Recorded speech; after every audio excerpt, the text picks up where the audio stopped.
Mamă, când mă scol și văd blestemații ăștia de munți, vreau acasă. Noi acordăm puțin, foarte puțin timp mobilării minților noastre și stăruim mai mult pe aspectul exterior. Nu toată lumea are echipamentul genetic și condițiile de viață și accesul la educație pentru a-și dori mai mult. Cei mai mulți dintre noi nu au șansa asta. Și am mâncat cartea, că m-au făcut o cilară, că chioara dracului, asta nu contează. Mă învăț greu să fiu disciplinat și cred că și dumneavoastră trebuie să vă învățați. Eu sunt copil singur la părinți și trebuie să spun că am fost foarte răsfățată. Eram prințesa lui tăticu, cultură și diplomație, cultură și diplomație. Ori pentru asta îți trebuie școală. Cel mai mare jucător de cărți din sud-estul Europei era un român, boierul Filipescu Vulpe, ce s-a scos după Revoluție din țară, eu cred că depășește de 4 ori ceea ce au jefuit Comuniștii? Sovietice, nu? Turcii, rușii și sovietici la un loc. Salutare tuturor și bine v-am regăsit la IGDLCC, adică informații gratis astăzi despre lucruri care costă, împreună cu o invitată foarte specială pe care îmi doresc să vă aduc de foarte multă vreme. Aș putea să spun așa cu un pic de curaj că mi este tiză și împarte prenumele cu bunica mea preferată, doamna Georgeta Filiti. Mulțumesc pentru invitație! Sunt foarte invidios pe noastră că vă cheamă Georgeta și sunt foarte trist că românii nu-și mai numesc fetele Georgeta. Ar trebui să avem mai multe Georgete, e un nume foarte frumos. E un nume foarte frumos, dar să știți că e o modă și trebuie să o înțelegeți. Acum călcați pe Cristine și pe Roxane. Și mai sunt nume foarte frumoase în limba română, gândiți-vă Bălașa, Voichița, Safta. Foarte rar. Da. Ce nume frumos! Da, și nimeni nu mai folosește numele astea. Mai țin câteva nume din astea. Să facem o listă de nume vechi românești, frumoase, interesante, pe care oamenii acum încă le ignoră. Uitați-vă, de unăzi am cunoscut un puștan de 2 ani, se numește Gruia. Ce nume frumos! Un nume splendid. Adică părinții au avut imaginație, nu s-au lăsat cuceriți de Bogdan și cam atât, nu? Alex, Mihai, Florin... Exact. Mai nou avem și Luca. Mult Luca. Avem Luca să ne ajungă. Și David. Da, David. Bine, dar asta oamenii se imită unii pe alții. E foarte complicat. Știți, eu aș îndemna pe toți să privim mersul societății și să ne gândim că nu putem noi înșine determina tot timpul. Văd niște lucruri care nu-mi plac. Trebuie să le înghit. Degeaba mă împotrivesc, era să zic rebifez. Vedeți? Asta este un idiotism, adică un franțuzism ne la locul lui. Protestez. Prea sunt mulți. Eu am 4 Alex în telefon și n-am știut cum să fac. Am scris Alex 1, 2, 3, 4. Că toți sunt Alexandru, cu tare. Dar dacă unul dintre ei era, nu știu, Dromichete, ați auzit numele ăsta? Păi am auzit de Dromichete, dar cred că numai în stare de beție se poate Numi așa un copil. Dar nu sunt mulți copii numiți așa? La beție? Da, asta e o poveste... E o legendă românească. Nu e o legendă românească, uitați, undeva în țara românească, mie mi-a venit ideea, trebuie să vă spun că sunt văduvă de foarte mulți ani, am simțit nevoia să am grijă de un copil, dar nu o grijă practică, în sensul de a-l aduce la mine acasă, să-l spăl, îi dau de mâncare, să mă ocup de la distanță de el. Deci mă adresez unei direcții de-astea de protecție a copilului. Dacă puteți, în satele din jurul dumneavoastră, găsiți-mi un asemenea copil, îmi faceți un program cu ce-aș fi eu datoare, adică copilul ăsta să primească haine rechizite, puțin răsfăț, că și ăla trebuie, o grijă de la distanță. Dar am o pretenție. Vai de mine, toată lumea, tuturor li s-a lungit fața. Ce cere această otravă de București? Ca părinții să nu fumeze. Și de 1 an de zile aștept răspunsul acestei direcții Credeam că e un proiect mai vechi, dar noastră vă preocupați acum de el. Da, păi acum, în zilele noastre și, în fine, o să mă duc din nou acolo să caut, știți, așa, să-l caut cu lumânarea pe acest părinte care se poate abține de la fumat. De dragul copilului lui. De dragul copilului, pentru că eu, vă spun sincer, n-am stofă de dictator, dar eu pe ăștia care fumează nu i-aș primi în spitale spre îngrijire. Pentru că tu îți minezi sănătatea în fiecare clipă a vieții. Poate că e și o plăcere, dar până să fie o plăcere devine o adicție, devine un viciu și e adevărată nenorocire. Să vă zic 2 vorbe despre invitata mea de astăzi. Nu știu dacă ați apucat vreodată să o prindeți pe doamna profesoară Filiti la conferințele de la Fundația Calea Victoriei, care sunt întotdeauna sold out. E imposibil să prinzi un loc, e scandal acolo, oamenii vor să stea pe jos, în picioare, dacă se poate pe tavan, ca muștele, numai să prindă un loc. Aveți peste 100 de conferințe. Însă avem în față una dintre, îmi dați voie, trebuie să mă iertați că o să zic, una dintre somitățile pe care le avem în țara asta. Sunteți doctor în istorie din 1961? Da, asta e. Eu trebuie să vă spun că am 87 de ani. Nu mi-a fost rușine să vă întreb. Nu, de ce? Mie mi se pare absolut normal și dumneavoastră o să spuneți, vai, doamnă, nu arătați. N-aveți 87, aveți 85. Nu, chestiile astea sunt absolut firești, știți? Nu. O persoană foarte activă care nu se integrează în curentul acela de pensionari care odată ce au ieșit din câmpul muncii se pensionează pe canapea. Și pot să vă mai fac o confidență, asta fiindcă m-ați primit teribil de bine și sunt absolut încântată de cadrul în care vă desfășurați activitatea. Să știți că până anul trecut eu îmi făceam un control de 2 ori pe an la un medic psihiatru să văd dacă funcționez cum trebuie. Să nu mă înțelegeți greșit.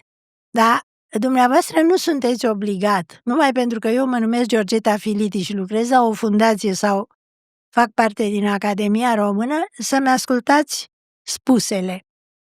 Și atunci îl întrebam dacă funcționez suficient ca să mă pot exprima în public. Asta am făcut-o ani de zile, până când enervat, acum câțiva ani, zice, o faci pe nebuna.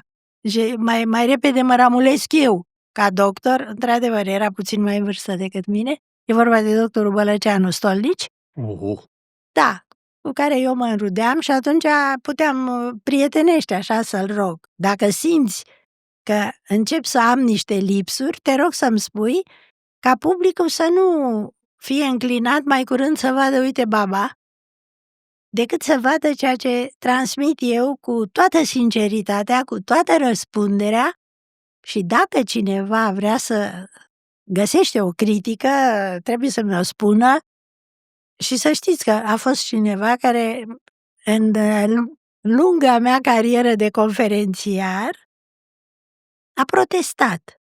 Și eu o să vă spun despre ce-i vorba și vă chem ca arbitru, dacă a avut dreptate. Am spus că e un gest discutabil să-ți exhibi anume produse pe care le ai. Cu alte cuvinte, să ai o geantă de 3.000 de euro. Problema nu se pune să fie frumoasă sau urâtă, pentru că contrafacerile, când le vezi, sunt foarte frumoase și costă 300 de lei, nu 3.000 de euro. Am primit, este singurul răspuns negativ la acest dialog, dacă vreți, al meu cu publicul. Și de ce, doamnă, dacă am bani, dar de ce să nu-i dau? Nu. Banii ăștia trebuie să-i dai pentru un scop mai nobil, pentru un lucru potrivit, pentru ceva constructiv. Sunteți pragmatică la capitolul ăsta, dar trebuie să vă spun, dacă vreți vă contrazic, îmi dați voi să arbitrez? Da, vă rog! M-am luptat cu acest obicei o perioadă, după care am înțeles un lucru foarte simplu. Sunt multe lucruri pe care le poți negocia cu o femeie, nu gențile. Atât de simplu. E un tabu. E un subiect de care nu te atingi. Inamovibil, imuabil, este cumva la Curtea Constituțională. Nu, eu spuneam un lucru. Totdeauna găsesc un prilej să fac aluzie puțin la politețe. Știți, domnule Buhnici, Cred că dacă noi am cultivat mai mult, sistematic, politețea, cred că s-ar rezolva mai bine de 70% din stările conflictuale. Ok. Cu alte cuvinte, dacă te duci într-o casă onorabilă, dar o casă modestă, cu un venit de 7-8 mii de lei pe lună, te duci cu o geantă de asta de 3.000 de euro, te duci cu nu știu ce parfum, ultimul răgnet care costă și la 1.000 de euro o sticluță și așa mai departe și așa mai departe, niște bijuterii nemaipomenite, îi faci pe ea acolo să pică se mult. simtă prost. Poate că asta vrei să faci. Dacă asta vrei să faci, ăsta este nivelul tău, aia e altceva. Iată. Dar eu cunosc persoane, nu neapărat din cercul meu apropiat, și prin extensie, ca să nu crede cineva că dau din casă.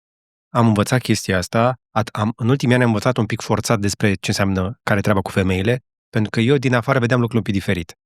Și am ajuns să respect acest lucru. Sunt femei foarte elegante, foarte civilizate, foarte darnice, o prezență superbă, care au această plăcere, nu i-aș spune viciu, de a avea geanta aia. Chestia cu geanta la femei e un pic complicată. Deci, dacă vreți, nu pot arbitra mai mult decât ce v-am zis aici. Dar îmi place discuția despre geantă pentru că noi trăim în București și specialitatea noastră este pe istoria Bucureștiului. Da, asta nu mă împiedică să am vreo 40 de genți. Da? Nu, să nu mă înțelegeți greșit. Am foarte multe genți, așa. unele cumpărate, unele primite, dar Cea mai scumpă cam cât valorează, ne spuneți? Acum, dacă vreți. păi nu știu să vă spun, pentru că, de exemplu, eu nu o să vă decepționez, eu nu sunt din persoanele care refuză un obiect purtat. Deci eu am prietene trăitoare la Paris, s-au săturat de o geantă și mi-o trimit și dacă nu e jupuită și arată bine, eu o folosesc. Mi se pare normal, există o platformă acum pe care toate femeile din România se numește, am auzit, Vinted. Aha. Dar ele sunt vintage, dar platforma se numește Vinted și își vând acolo chestiunile la altele. N-am nicio colaborare cu ei, doar vă spun că există. Cunosc oameni care fac foarte multe vânzări acolo, dar am o întrebare. Vă fac un calcul așa, ochiometric. Dacă ziceți că aveți niște zeci de genți, unde le țineți? Acasă, nu? Da, am un dulap, dar acum să vă spun ceva, nu toată lumea și nici n-aș recomanda treaba asta. Eu sunt puțin obsedată de a fi asortată. Mi s-ar părea îngrozitor, mă vedeți acum, sunt pe niște culori de marouri, bejuri. Dacă mi-ați pune o pereche de pantofi albaștri în picioare, cred că aș leșina. Mi s-a făcut rău acum 40 de ani și toată lumea, ce s-a întâmplat? Știți ce se întâmplase? Purtam ciorapi și unul din ciorapi s-a demaiat. Ciorapi de mătase de ăștia obișnuiți. Și nu știu cum m-am uitat, mi-am dat seama, am zis, Dumnezeule, cum pot eu să ies? Plecasem de acasă cu ciorapii în bună stare și pe drum s-au agățat, s-au rupt și era un fir dus. Deci, și astea sunt niște ciudățenii, dacă vreți. Nu. Dar le înțeleg și le respect. Femeile care se îngrijesc, care sunt atente, am mai văzut asta, culori, asortat. Argumentul la care vreau să ajung, zeci de genți, un dulap, stați undeva în București, metrul ăla de apartament pe care îl ocupați valorează, vă garantez eu, mai mult de 3.000 de euro. Deci aveți și noastră investiție în genți de 1.000 de euro, n-aveți cum să scăpați de chestia asta. N-am cum să scap. Să vă spun ceva, eu am aruncat în discuție povestea cu gențile pentru că mie mi se pare un lucru, că noi acordăm puțin, foarte puțin timp mobilării minților noastre și stăruim mai mult pe aspectul exterior, adică să am o geantă frumoasă, asortată sau neasortată, mare sau mică, cu sclipici, fără sclipici, prostii de-astea, și nu ne gândim, eu cel puțin nu știu să existe vreo televiziune de pildă care zi de zi, ceas de ceas, să cultive buna pregătire a oamenilor în folosirea limbii române, în însușirea unor noțiuni elementare de comportament. Și trebuie să vă spun că ce încercăm noi să facem la Fundația Calea Victoriei nu ne reușește totdeauna. Hai să facem câteva lucruri legate de politețe. Doamnă, Nu e așa că e politicos când te duci undeva să te descalți? Nu. Nu. Conform codului bunelor maniere, nu este. Eu zice, sunt un om politicos. Zic, poți să fii un om foarte politicos, te rog să nu te descalți. Păi da, dacă e noroi afară. Dacă e noroi afară, ai grijă cu un șervețel, cu ceva, să intri în apartamentul meu cât de cât convenabil.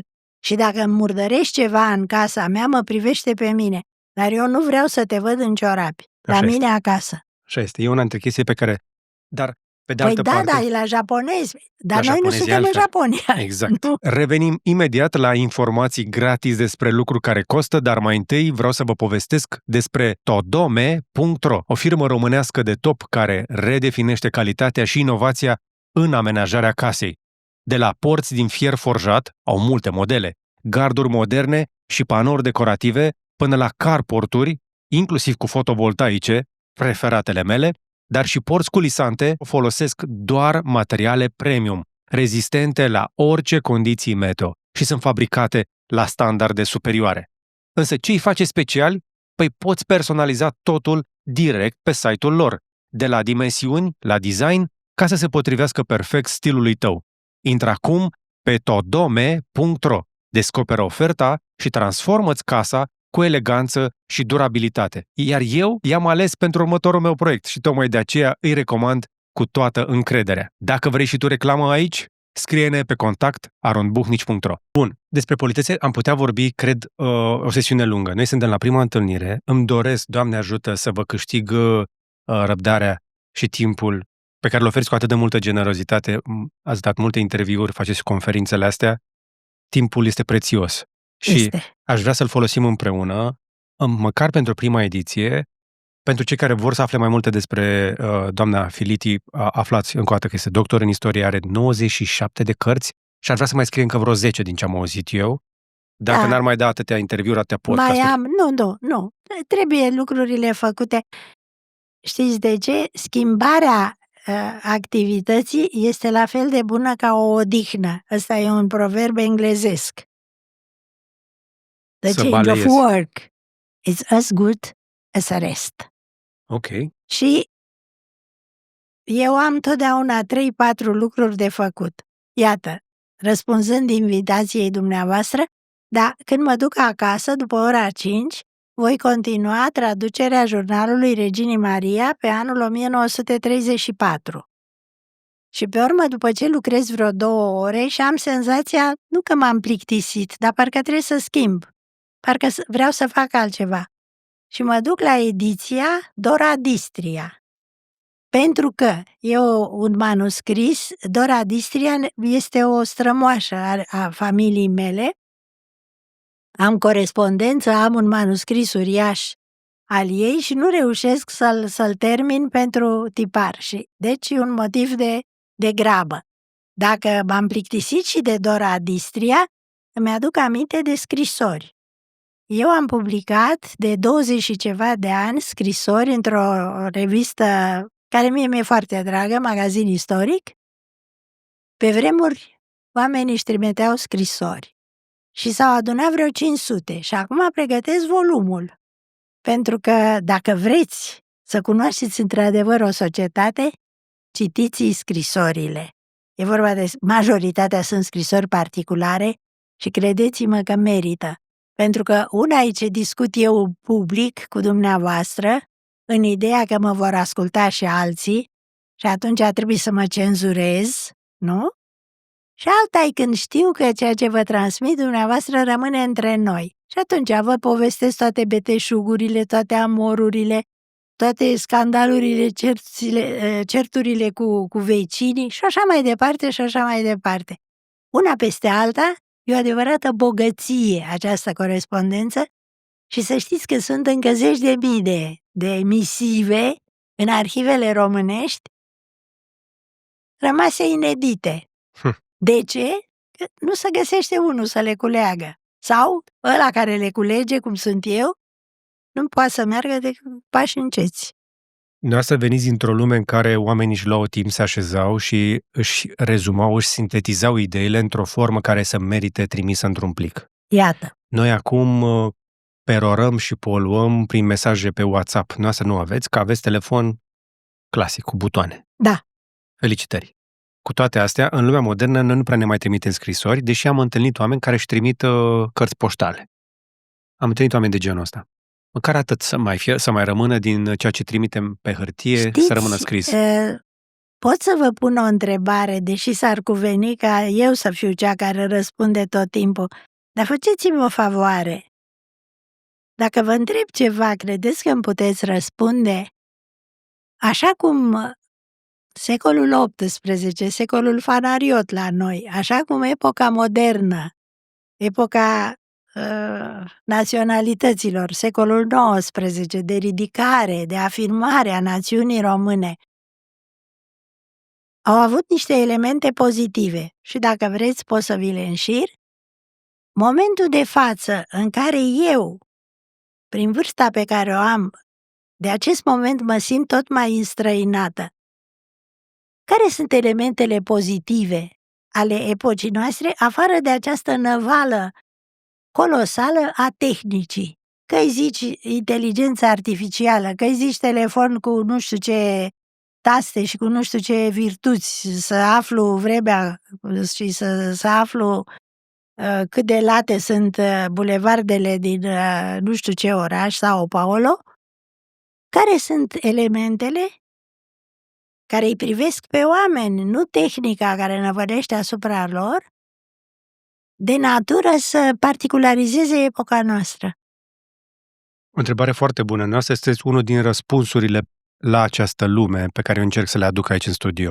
Dar haideți să încep de la părțile bune și pe aceea vă spun de ce mi-am dorit atât de mult să vă avem. Pentru că informațiile pe care le aveți și le aveți să ni le povestiți, teoretic ele există. Ori într-o bibliotecă, ori undeva pe internet, ori într-o conferință de-a noastră copiată sau nu de un robot de inteligență artificială de care vorbeam noi puțin mai devreme. Cred că trăim în cea mai prosperă, mai confortabilă, mai lipsită de pericole și de suferință etapă a evoluției umanității. Nici măcar Regina Maria sau oricare alt rege dinainte nu a avut acces la servicii medicale, nutriție, cunoaștere, divertisment, modă, orice. Chiar și un om sărac din zilele noastre are acces la mai multe lucruri mai valoroase decât avea un rege acum 100 de ani, cel puțin la cele mai multe capitole, cu unele excepții. Grădină, verdeață, natură, poate o mâncare mai puțin poluată că nu prea foloseau așa multe chimicale, deși existau și pe vremea aia. Deci cred că, pe de o parte, avem aceste părți pozitive.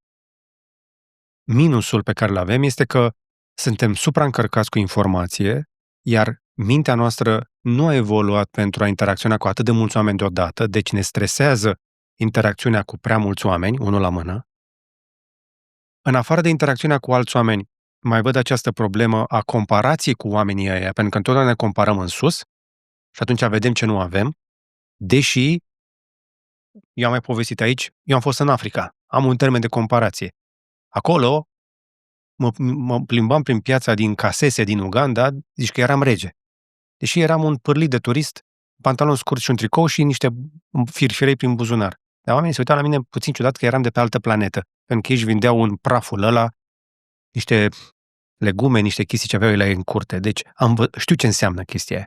Știu poveștile părinților mei, știu povestea bunicii mele, care a avut o copilărie grea, bunica mea, Georgeta, Dumnezeu să o odihnească, a avut poliomielită. Și avea un picior mai scurt. Poliomielita pe care teoretic noi am eradicat-o. Teoretic. Practic avem antivacciniști zilele astea. Și a murit de un accident vascular cerebral pentru că nu avea acces la un medic de familie care să-i facă screening, să o vadă măcar o dată pe an, să o vadă cineva. Ea avea dureri de cap, se plângea de dureri de cap, dar nimeni nu a dus-o la un doctor.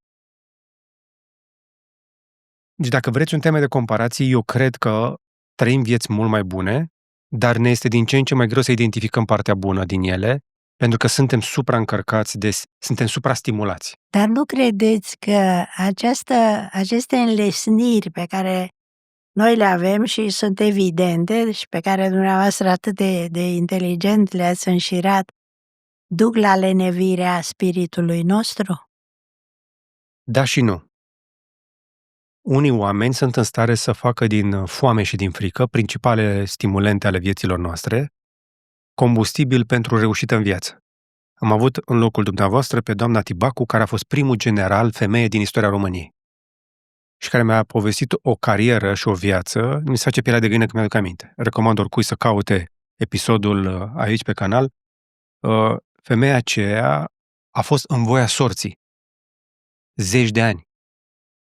S-a strecurat prin viață printre comuniști, printre bărbați misogini, printr-un sistem nenorocit, inclusiv printre politicienii de după Revoluție, care efectiv și-au bătut joc de cariera ei și în cele din urmă totuși a reușit.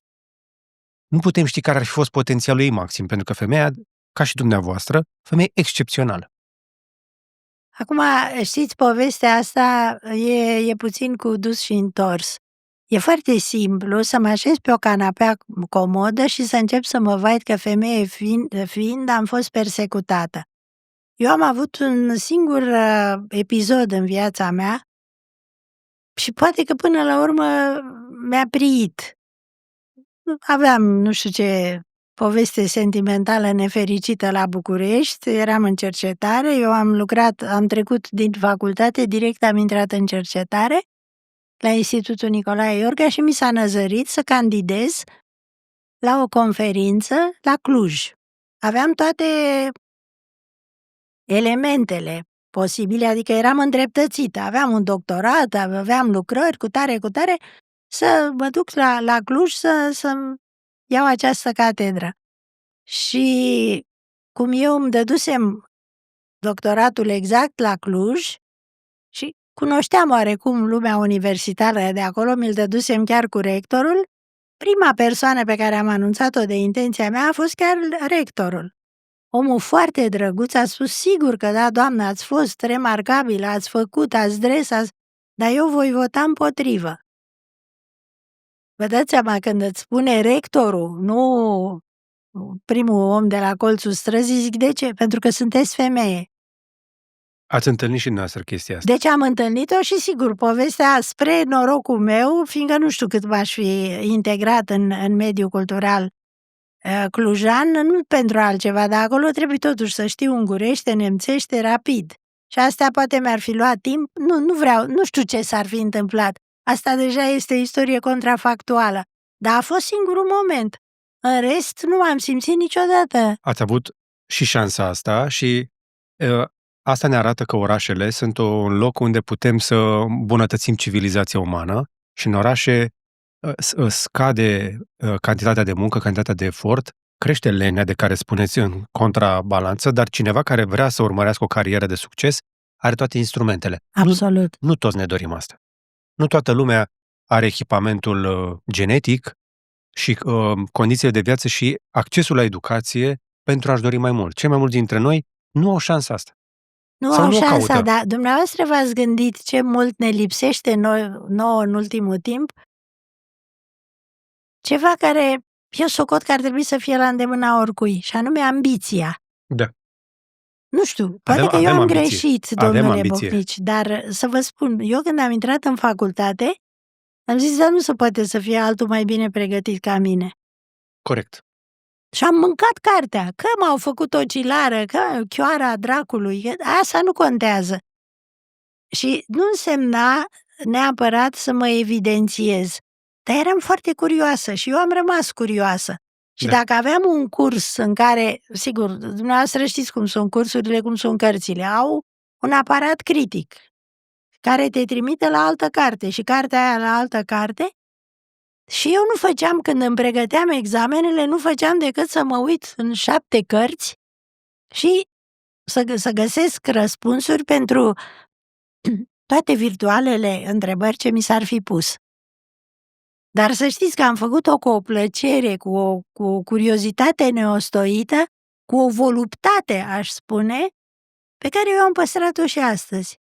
Eu stau de vorbă foarte serios cu femeia mea de serviciu ca să afle o anume mentalitate la un anume nivel și o să ziceți la ce-ți folosește.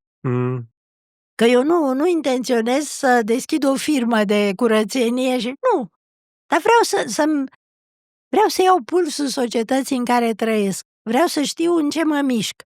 Acum aici, venind la dumneavoastră, sunt cu ochii căscați pentru că sunt foarte multe noutăți și toate sunt pozitive și îmi face Și sunteți imensă foarte plăcere. curioasă. Ați Da. intrat la noi în clădire și doamna profesoară a început să întrebe cum mergea și a și înțeles foarte repede lucru pe care pot să-l apreciez și sunteți dovada vie. Tocmai de aceea, ăsta e unul din motivele pentru care sunteți astăzi aici. Vreau să încurajez pe oameni să se gândească că merită să te uiți la partea a treia a vieții ca fiind încă o etapă de prosperitate intelectuală. Absolut. Nu ar trebui să te oprești din activitate pe la 60 sau să te imaginezi că ai fi bătrân.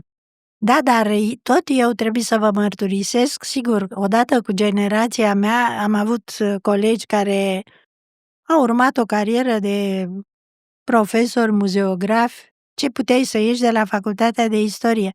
Și să știți că majoritatea, în momentul când au ieșit la pensie, au început să mângâie un cățel, să fumeze, să se îngrașă, pentru că mișcarea s-a redus foarte mult. Dragă, mă plictisesc Alcoolul îngrozitor. Alcool? N-aș zice, dar Ok. chiar Pentru că e o problemă cu alcoolul la vârsta a rude treia în ale multe părți. mele, zice, da, tu-ți găsești în continuu ceva de făcut. Păi, nu știu, fără să dramatizez și să vă spun, știți, când mă scol dimineața, mă gândesc că mă vede, Doamne, Doamne. Dar totuși, ceva trebuie să faci și totdeauna găsești ceva de făcut. Ceva care să-ți îmbogățească sufletul, ceva care să te lămurească. Eu vă mărturisesc, până acum 15-16 ani, de ce să fixase în capul meu o idee, și anume că insula Malta este o insulă de expresie italiană. Nu știu să vă spun de ce. Ori când m-am dus prima dată acolo, mi-am dat seama că cultura e cu totul alta, dincolo de cultura engleză care e recentă. Dar e vorba de o cultură arabă, care este extraordinar de interesantă. Este. Și te ia puțin prin surprindere. Numai să mergi printre zidurile acelea unde e atâta la peste răcoare. 70 de ani să te răzgândești. Nu e grozav?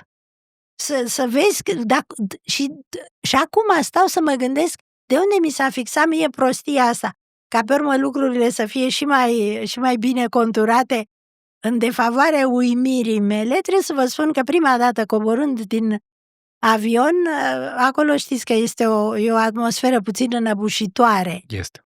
Și să uită pe pașaportul meu, zice familia Filitis, și avem și noi o familie Filiti aici. Evident, cum am ajuns la hotel, am căutat în cartea de telefon și m-am dus la acești filiți. Au migrat și ei din Epir, ca și strămoșii din România, în secolul XVIII. E vremea turcocrației, grecii sunt persecutați și pentru greci, iată că se găsesc niște limanuri. Care sunt alea?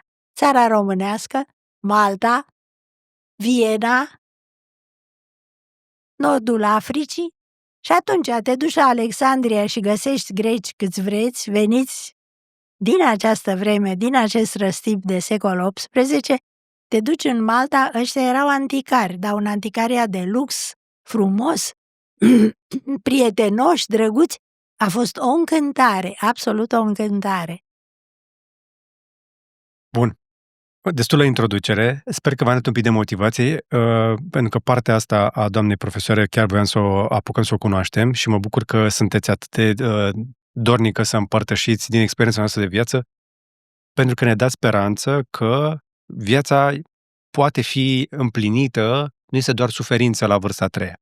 Acum aș vrea să intrăm un pic pe specialitatea noastră. Te rog! Așa, am atât de multe întrebări și stăteam și mă gândeam că v-aș pune doar întrebări proaste, ca să vă provoc astăzi, dar nici nu știu de unde să încep mai exact, așa că o să plec de la realitatea pe care ne înconjoară.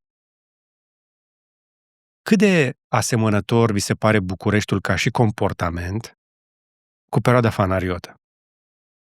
Bucureștiul de astăzi, când vă uitați la cluburi, mașini scumpe, zgomot, partea asta de jocuri de noroc, promiscuitate, tot felul de stabilimente de genul ăsta, se schimbă ceva sau doar reinventăm același matrice, doar îi dăm o spoială de 2025? Nu e spoială, e mai mult de atâta. Acum să vă spun, percepția noastră asupra epocii fanariote a fost și a rămas în cea mai mare parte negativă. Și dacă astăzi, eu știu, vezi o stradă murdară, păi zice, ăsta e un obicei luat de la fanarioți. Nu e adevărat. Dar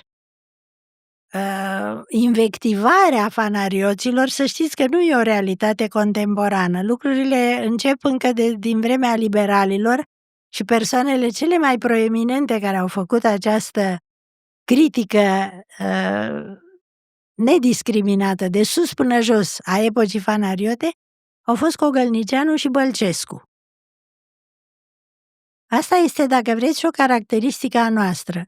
Când un lucru merge prost, E de la străini. e de la altul, nu-i de la alții, mine. nu-i de la noi. Și sigur că fanarioții au venit cu niște lucruri care românilor nu le-au plăcut. Și trebuie să-i înțelegem. Au încercat să pună puțină ordine. Pentru că așa De-aia cum... au fost trimiși aici. Nu neapărat, sigur au fost trimiși aici și pentru că domnitorii pământeni, în speță ultimii domnitori, nu intenționez să vă țin o lecție de istorie, dar trebuie să vă spun că ultimii domnitori pământeni, în speță Constantin Brâncoveanu și Dimitrie Cantemir, n-au fost foarte fideli turcilor. Se Și știe. pe bună dreptate, pentru că ei totuși își urmăreau un program foarte clar de păstrare a statutului cât de cât liber, independent al țărilor lor. Condițiile nu le erau favorabile și atunci, în lumea turcească se mai întâmpla ceva. Turcii, prin religia pe care o cultivă, sunt interziși de la niște practici care acum sunt la îndemână. N-au voie să învețe o limbă străină. N-au voie să aibă prea mult de a face cu străinii. Era foarte greu. Și încă de la căderea Constantinopolului, încă de la căderea, prăbușirea Imperiului Bizantin, grecii care n-au plecat, cum au fost foarte mulți, printre care poate cei mai reprezentativi rămân cantacuzinii și care s-au refugiat în cea mai mare parte la noi, grecii rămași acolo au devenit oamenii de greutate ai Imperiului turcesc.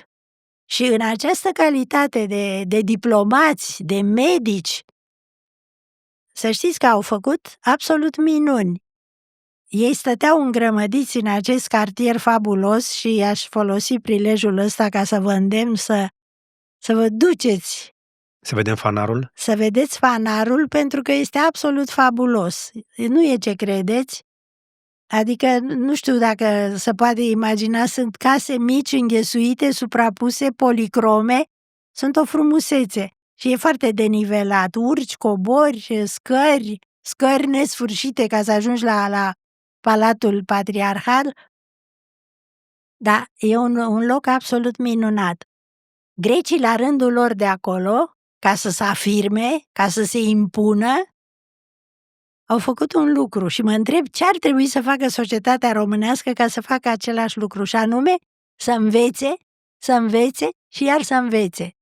Și acești greci foarte cultivați, foarte deschiși, care dialogau cu Occidentul, care aveau niște subtilități de la a fi bun negustori până la a fi bun traducători al lui Voltaire, de la a ști să cultive o adevărată strategie matrimonială în țările române, oamenii ăștia s-au impus în Imperiul Otoman, în asemenea măsură încât când sultanii au decis să trimită niște oameni de încredere ai lor în țările române, i-au găsit pe greci. Câtă încredere au putut să aibă în ei e altă problemă. De ce? Pentru că grecii ăștia, să știți, și aici trebuie să îi omagiem. Grecii ăștia au rămas mari patrioți. Mari patrioți care în sinea lor au cultivat absolut toți acea megali-ideea, refacerea Imperiului Bizantin, refacerea unui imperiu prin excelență grecesc. Și sigur că șederea în țările române le înlesnea foarte mult această cultivare a vechii culturi bizantine. Noi suntem foarte dispuși să aruncăm oprobiu pe acești funcționari fanarioți, dar judecați și dumneavoastră. E unul din ei care la 1746, e vorba de Constantin Mavrocordat, dă un fel de Constituție, e un fel de lege de funcționare a țării, așa cum avea să fie în secolul XIX regulamentul organic. Astea nu sunt Constituții în forma tradițională pe care o cunoaștem noi astăzi, Încă nu se puteau. dar introduce. îți spune niște lucruri. Ori, această Constituție inițiată de Constantin Brâncoveanu e un regulament, dacă vrei. Ce trebuie făcut în cutare împrejurare? De la fântâni în sate până la obligativitatea școlirii elementare a copiilor. Dar lucrurile astea trebuie să existe. Și să știți că n-a rămas fără răsunet, pentru că francezii au tipărit această Constituție valahă în Mercure de France. Deci, lumea asta orientală, dacă vreți, începe să fie cunoscută și în Occident. Pe de altă parte, principiile pe care ei le cultivă, chiar traiul lor de zi cu zi, hai să fim serioși, câți din români astăzi, sigur, există o pătură de intelectuale, elitistă, tot ce vreți, dar e tare subțire, câți dintre români stau astăzi să-l citească pe Voltaire și să-l comenteze? Sau, dacă nu pe Voltaire, pe un scriitor contemporan nou, pe Rushdie sau pe știu eu care. Nu. Lucrurile trebuie măsurate foarte bine. Ăștia sunt oameni foarte cultivați. Ăștia sunt cei care, în momentul când primesc în audiență un boier care se străduie să vorbească grecește, îi spune: mie îmi vorbești românește. Pentru că și Mavrocordat, nu vă mai spun de alții, care intră în rândul fanarioților și care nu sunt deloc fanarioți. Racovițești, ghiculești nu sunt greci.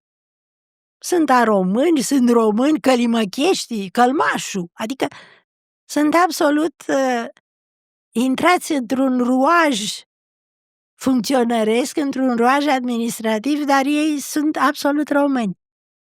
Dar chiar grecii autentici, cum sunt mavrocordații sau ipsilânteștii, încearcă să pătrundă spiritul românesc și lucrul cel mai evident este această învățare a limbii române, ca să poată dialoga cu unul și cu altul, ca să-și aibă palatul deschis și pentru plângerea ta, român oarecare, și pentru plângerea cutărui boier. Atunci, de ce ne uităm cu oarecare dispreț la perioada aia? Pentru că erau și obiceiuri, într-adevăr, pe care le considerăm proaste, dar prin comparație cu ce se întâmpla cu 50-100 de ani înainte, era o altă lume, era o revoluție socială acolo. Bine, sigur că știți ce se întâmplă? Probabil că fiecare popor are această caracteristică care să fie o caracteristică omenească, nu știu să vă spun. Dezordinea. Mă învăț greu să fiu disciplinat și cred că și dumneavoastră trebuie să vă învățați.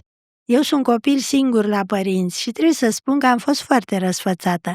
Eram prințesa lui tăticu și dacă mama îmi cerea să-mi pun lucrușoarele în ordine într-un dulap, făceam scandal și mă duceam la tata. Că de ce să fac eu lucrul ăsta? Că face Iolan. Iolan era femeia de serviciu care, printre alte îndatoriri, le avea și pe acelea de a strânge jucăriile, lucrușoarele acestei făpturi care, vă spun, era prințesa lui tăticu. Chestiile astea sunt puțin de nuanțat și de văzut. Le păstrăm și azi. Părinții din ziua de azi își feresc copiii de efort, de stres, de provocări. E bine și nu e bine, pentru că disciplina asta, să știți, eu personal, vă spun ce am pățit eu, în copilăria mea apar, ceea ce e un lucru generalizat acum, apar coloniile. Adică vara, părinții preferau decât să mă care cu ei, să mă vâre într-o asemenea colonie. Un fel de tabără? Un fel de tabără. Și am fost în colonii la mare, am fost în colonii la munte, la Breaza, la Predeal.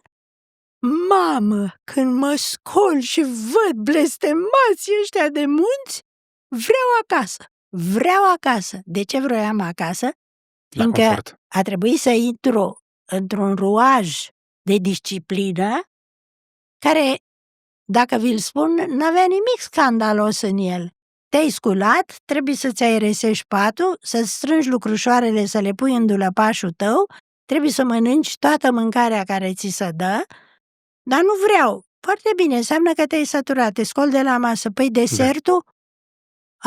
Deci, practic, noi să ne vorbiți despre ceva ce noi încă încercăm să restabilim, această responsabilitate. Vorbim mult de responsabilitate, dar facem puțin Facem puțin și pe urmă, la toate nivelurile. fanarioții au venit cu ceva. Au venit cu un text de lege. Dura lex, sed lex. Legea e aspră, dar e lege. Și atunci știai că trebuie să plătești un impozit. Câte erau că mi-ați zis? 43. Erau foarte multe și erau apăsătoare și erau stupide, că erau... Exact. Sunt absolut de acord cu dumneavoastră. În același timp însă, respectarea anumitor reguli făcea ca lumea să se simtă în siguranță. Și lucrurile trebuie nuanțate puțin, pentru că, de exemplu, au fost și oameni care au fugit. Veneau masiv din Transilvania. Legile habsburgice aplicate în Transilvania erau mult mai severe. Cu alte cuvinte, iobăgia a fost un sistem copleșitor. Rezultatul? Oamenii au fugit de acolo, au venit în țările române, în Moldova și țara românească. În ce unde interval? Poftim? În ce interval se întâmplă? Asta se întâmplă în secolul XVIII și în secolul XIX până către 1880.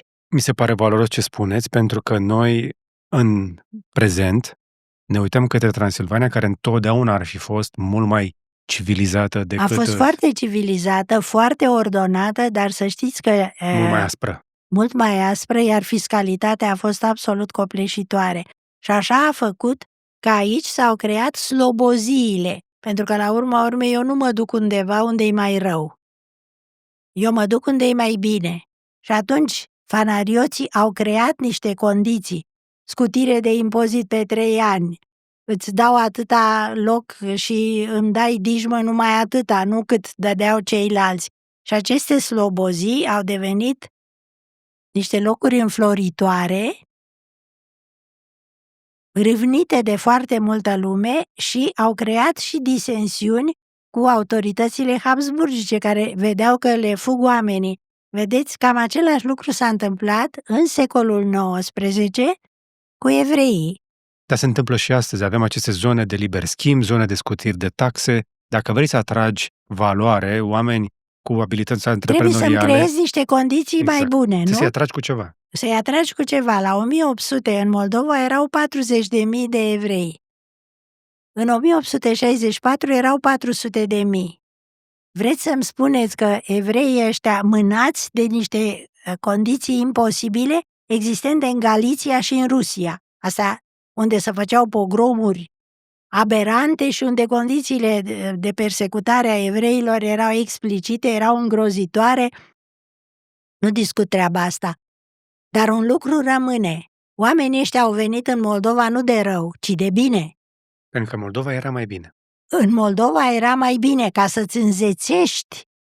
Și nu doar în Moldova, populația. vorbim și de Bucovina de Nord, Iată. Maramureș. Dar, evident că disciplina observată în Imperiul Austriac e o realitate. Oltenia are un răstimp cât e sub dominație austriacă și acolo se aplică niște lucruri. Dacă vreți, sunt și niște lucruri care țin de estetică, domnule Buhnici. Uite, pentru evitarea răscoalelor, pentru supravegherea din partea poliției mai eficientă, tu, satul cu tare, trebuie să-ți aliniezi casele. Și să știți, când mergi printr-un sat din Ardeal și le vezi cum sunt înșirate și vezi gardurile frumos vopsite, nu e o șipcă ruptă, nu e nimic lăsat, o buruiană. Asta este moștenire de la austrieci. A fost bine, a fost rău? Eu cred că a fost bine. Eu mă duc foarte des la noi în Bărăgan, unde familia Filiti a avut moșii. Nu ți-e rușine să spui că ai fost bogat. Așa cum nu trebuie să-ți fie rușine nici că ai fost că nu mai sărac. suntem în comunism. Nu. Dar poveștile, în ce mă privește pe mine, să știți că țin puțin de trecut. Adică eu la ora actuală sunt absolut o pensionară în România, fără avere, fără nimic. Nici măcar n-am primit acea jumătate de hectar care mi s-ar fi cuvenit ca văduvă de veteran de război. Deci nu discut în sensul ăsta. Dar în Bărăgan mentalitatea e alta.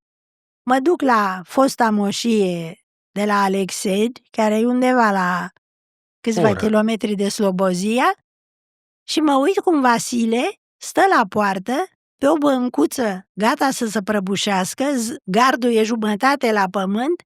Mă, Vasile, dar de ce nu repar gardul? Lăsați, doamnă, că nu-i nevoie. N-are cine să intre. Nu-l deranjează. Și nu-l deranjează multe lucruri din gospodăria lui lăsate vraiște. E și asta o mentalitate. N-a avut cine să-l oblige? Nu știu să vă spun. Până la urmă, argumentul la care voiam să ajung, și mă bucur că ați vorbit și despre moștenirea grecească, moștenirea evreiască, despre care nu vorbim suficient de mult în societatea asta, sunt o mică parte din influențele care ne-au făcut pe noi ceea ce suntem azi. Și e bine că s-a întâmplat așa, să știți. De ce? De ce credeți că este bine? Pentru că mă uit la orașele noastre mari și dacă oricine citește un pic de istorie, o să descopere că în marile orașe din ceea ce numim astăzi România, românii nu erau majoritari. Multă vreme nu au fost majoritari.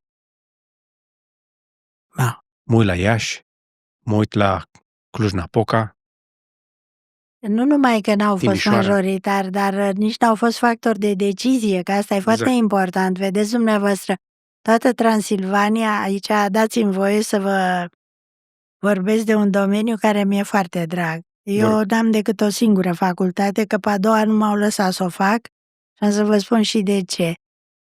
Aș fi vrut să fac și drept după istorie, pentru că eu mi-am ales o temă, am făcut proză cam așa ca eroul lui Molière, ca Jourdan. Mi-am ales ca temă de doctorat bâlciurile. Ori bâlciurile, toată lumea zice, gogoașa înfuriată, ce prostie, a te dai în bărci sau bani știu eu ce, nu e adevărat.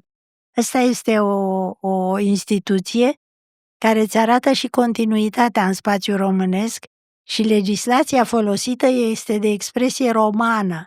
Dar această legislație de funcționare a târgurilor, a bâlciurilor, a nedeilor, iar maroacelor, nouă ne-a parvenit prin legislația, prin spațiul transilvanean, în cea mai mare parte.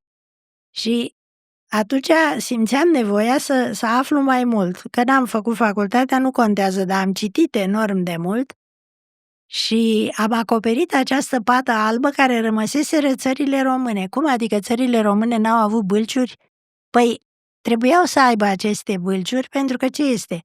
Este o piață sezonieră în care oamenii la Sfântul Gheorghe, la Sfântul Dumitru se întrunesc, fac schimb de produse. Se mai întâmplă și acum. Le-am văzut cu mare bucurie. Treci prin țară, că dacă conduci pe drumurile naționale, te duci spre Galați, spre Brăila, spre Bine, acum au o valoare folclorică, știți, nu mai neapărat. Nu. De multe ori se face inclusiv troc.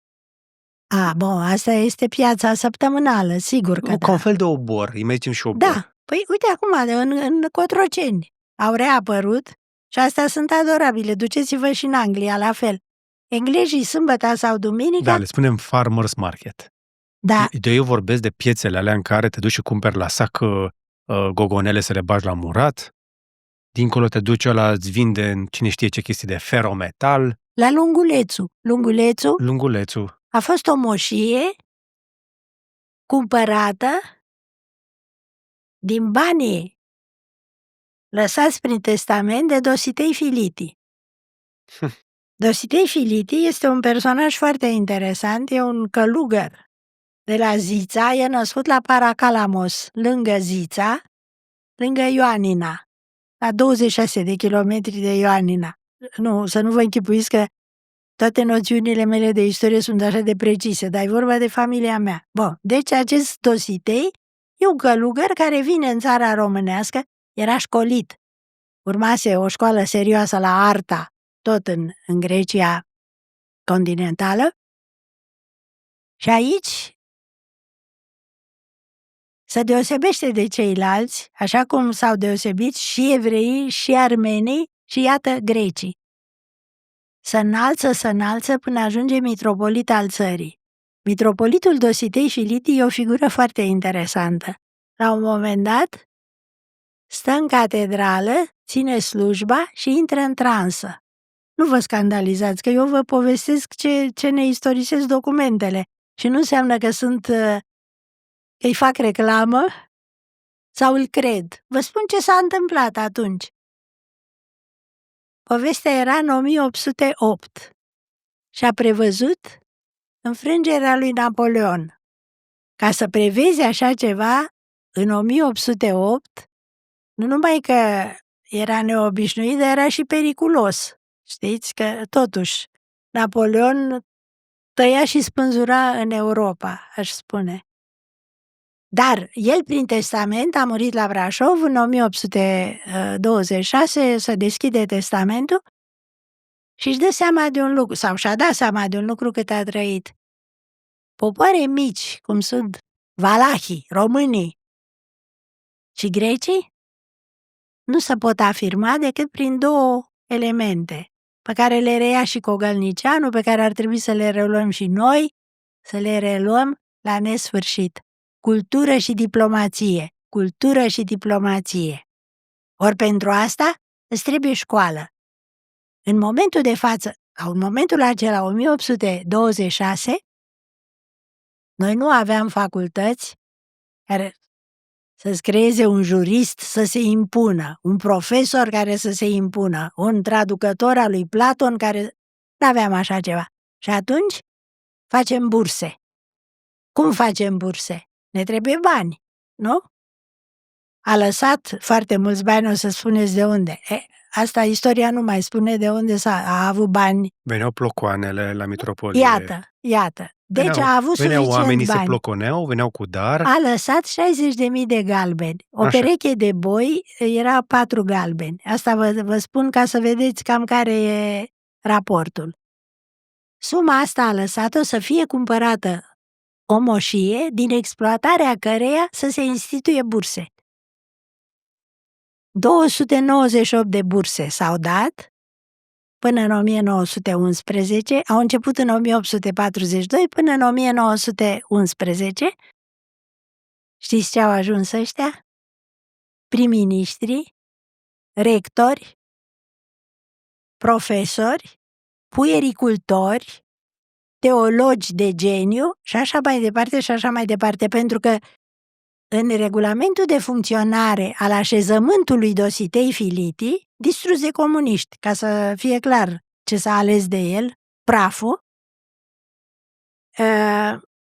eu cred că lucrul acesta a fost o treabă benefică. Pe urmă, să nu uităm un lucru, el s-a simțit deopotrivă român, trăind aici atâta vreme, da, venea din lumea grecească și atunci jumătate din avere și-a lăsat-o grecilor, jumătate românilor. Rezultatul, așezământul Dositei Filiti în Republica Elenă contemporană cu noi funcționează și astăzi. Și eu, Georgeta Filiti, nu fiindcă am o notorietate, ci pentru că folosesc sau îmi este folosit numele și mie, grație acestei tehnologii foarte avansate, internetul, te uiți pe internet să vezi Filiti, cu ce să mănâncă. Cel mai mult apare Georgeta Filiti. De ce? Pentru că mai sunt o mulțime de filiți. Dar ăia nu fac conferințe lunar, ăia nu fac. Și atunci primesc scrisori de mulțumire. Prea stimată doamnă, vă mulțumesc pentru diploma pe care am putut să-mi o iau grație bursei oferite de dumneavoastră, fără să-și dea seama că bursa asta n-a dat-o statul român, adică n-a dat-o partea de așezământ din statul român, ci au dat-o grecii. Grecii încă dau? Grecii cădau în arheologie, în filozofia muzicii și așa mai, că astea două le-am primit eu și de-aia vă spun și îmi mulțumesc și îmi rămân recunoscător. Sigur că eu trebuie să răspund și să spun cinstit că statul român, beneficiind de regimul comunist care a distrus proprietatea particulară, ca să pună în loc ce? Nimic. Sărăcie. Să împartă sărăcia la toți. Să împartă sărăcia la toți și să devină o proprietate a tuturor, adică a nimănui. Ce păstrez eu din ce mi-ați spus este așa, că oamenii cu suficient de multă educație, care acumulează avere, vor da mai departe. Exact. Asta e capitalism. Păi e capitalism, dar știți ce se întâmplă dacă ne uităm puțin la una din instituțiile care a fost și trebuie să rămână prestigioasă în spațiul românesc, și anume Academia Română, dar mă refer acum numai la Academia Română, să nu mă înțelegeți. Acum au apărut academii ca ciupercile după ploaie. Da. Academie de volei, dacă vreți. Academie de volei, Academie SRI, Academie... Nu discut. E vorba de Academia Română. Ori a existat o mentalitate care, să știți că nu se fabrică de la o zi la alta. Adică noi doi stăm de vorbă și devine o idee, așa, toată lumea să îmbrace în galben. Să știți că nu putem să-i convingem pe toți de la o zi la alta. De acord, dar trebuie să vorbim despre părțile bune ale istoriei noastre. Și una din părțile foarte bune ale istoriei noastre, știți care a fost? Prestigiul acestei instituții, care s-a numit din 1867 până azi Academia Română, a făcut ca până în 1948 lumea să socoată un adevărat gest patriotic. Și când spun gest patriotic, vă rog să nu zâmbiți, pentru că ăsta este un lucru de mare seriozitate și de mare respect. Oamenii au găsit cu cale ca după ce și-au înzestrat copiii, după ce au făcut tot ce a trebuit în gospodăria lor ca persoane publice sau particulare, ce le-a rămas să facă donații către Academie. La noi se întâmplă cu donații la biserici. Ceea ce e un lucru extraordinar. Ce s-a făcut cu aceste donații după 48 a fost o rușine. O rușine și iar o rușine și Academia nici astăzi, în 2025, n-a reușit să-și recapete o parte din proprietăți. Vedeți dumneavoastră, domnule Bucnici, capitalismul și are și părți bune și părți rele. Eu am o șandrama în partea aia, în stânga, și altă șandrama în dreapta. Și eu mă apuc, am bani și o repar pe aia, nu pe asta. E dreptul meu. În momentul de față, la București, a fost restaurată, și am tot respectul pentru cine a restaurat, Casa Miței Biciclista. Da. Dar alături de Casa Miței Biciclista, lipit de ea, este așezământul Brătianu, care se prăbușește pe el. Pentru că nu s-a găsit un om la fel de dispus ca acest domn, nu știu cine este, să facă o operă de restaurare și de redare a acestui spațiu publicului românesc. Pentru că am pierdut din cauza comunismului obiceiul de a ctitori. Da, dar știți ce gravă e treaba asta? Iată, acolo e vorba de o ctitorire și se întâmplă și au loc tot felul de evenimente. Comunismul a scos ce era mai rău din noi. A scos ce era bun și a băgat prost în loc. Păi da, și să știți, s-a mai întâmplat un lucru pe care noi începem să-l ignorăm, și anume, să știți că noi am avut, în genere, noi ne-am exprimat totdeauna printr-o elită. Probabil că multe popoare fac chestia asta, dar cu precădere la noi, pentru că educația a rămas totuși un privilegiu. Cum adică e un privilegiu? Pentru că este gratuită. E gratuită, dar vedeți, trebuie cumulate o serie de elemente. Eu aș zice că contează foarte mult și ambiția omului, că de pildă, hai să-l luăm pe Vasile Pârvan. Și ambiția se educă. Pârvan, să știți că era un om sărac. Așa. Victor Slăvescu era un om sărac. Mulți au fost săraci și au ajuns în fruntea țării. Dacă Cine i-a ați, ajutat să ajungă în fruntea țării, în afară de ambiția lor? poate și niște condiții favorabile, poate și niște miniștri deștepți, cum a fost Spiru Haret, oameni care i-au susținut, nu știu să vă spun, Pentru dar că, în realitate, din tot ceea ce citesc, din tot ceea ce văd, dacă vrem să... Sunt total de acord cu ce spuneți. Singurul mod în care o țară mică, medie ca noi are o șansă pe scena internațională iată, este, într-adevăr, educație, cultură, da, diplomație, adică astea sunt soft skills, sunt chestii care se educă și durează. Nu este ca o meserie pe care poți să o la locul de muncă să dai cu mistria. păi da, dar să știți că sistemul de educație practicat în vremea lui Spiru Haret, dom'le, e o încântare. Nu pentru mine ca istoric și eu nu mă dau de exemplu. Eu îmi duc viața mea așa cum cred. Dar când mă uit ce se întâmpla atunci, că s-au înființat 2000 de școli construite de anume fel, știți, este peretele cu cărăbidă, le recunoști și acum, că foarte multe s-au păstrat. Sunt frumoase, se încadrează în peisajul țării noastre în mod admirabil. Dar știți ce făcea Spiru Haret? În momentul când începeau examenele de bacalaureat, președintele comisiei de obicei era un universitar. Și dacă treceau mai mult de 49% din elevi, trimiteau un corp de anchetă. Acolo nu e o treabă curată, acolo s-a făcut un mișmaș. Ori la noi, dacă nu sunt 99,98-99%, fac scandal. Rezultatul? Ciurul prin care trebuie să treacă acești copii, la noi are găuri cât ochiul, în vremea aceea era mult mai des. Rezultatul? Un elev cu liceu în vremea lui Spiru Haret, să știți că era un om pregătit. Nu era analfabet funcțional. Nu era analfabet funcțional, putea să se descurce foarte bine și rezultatele se vedeau. Eu bat încă țara asta, îmi cer scuze, deși nu mai sunt de mult tânără, dar până acum 2 ani cel puțin am tot umblat în dreapta, în stânga. Mă aflu la un moment dat într-o școală pe care, în fine, oarecum o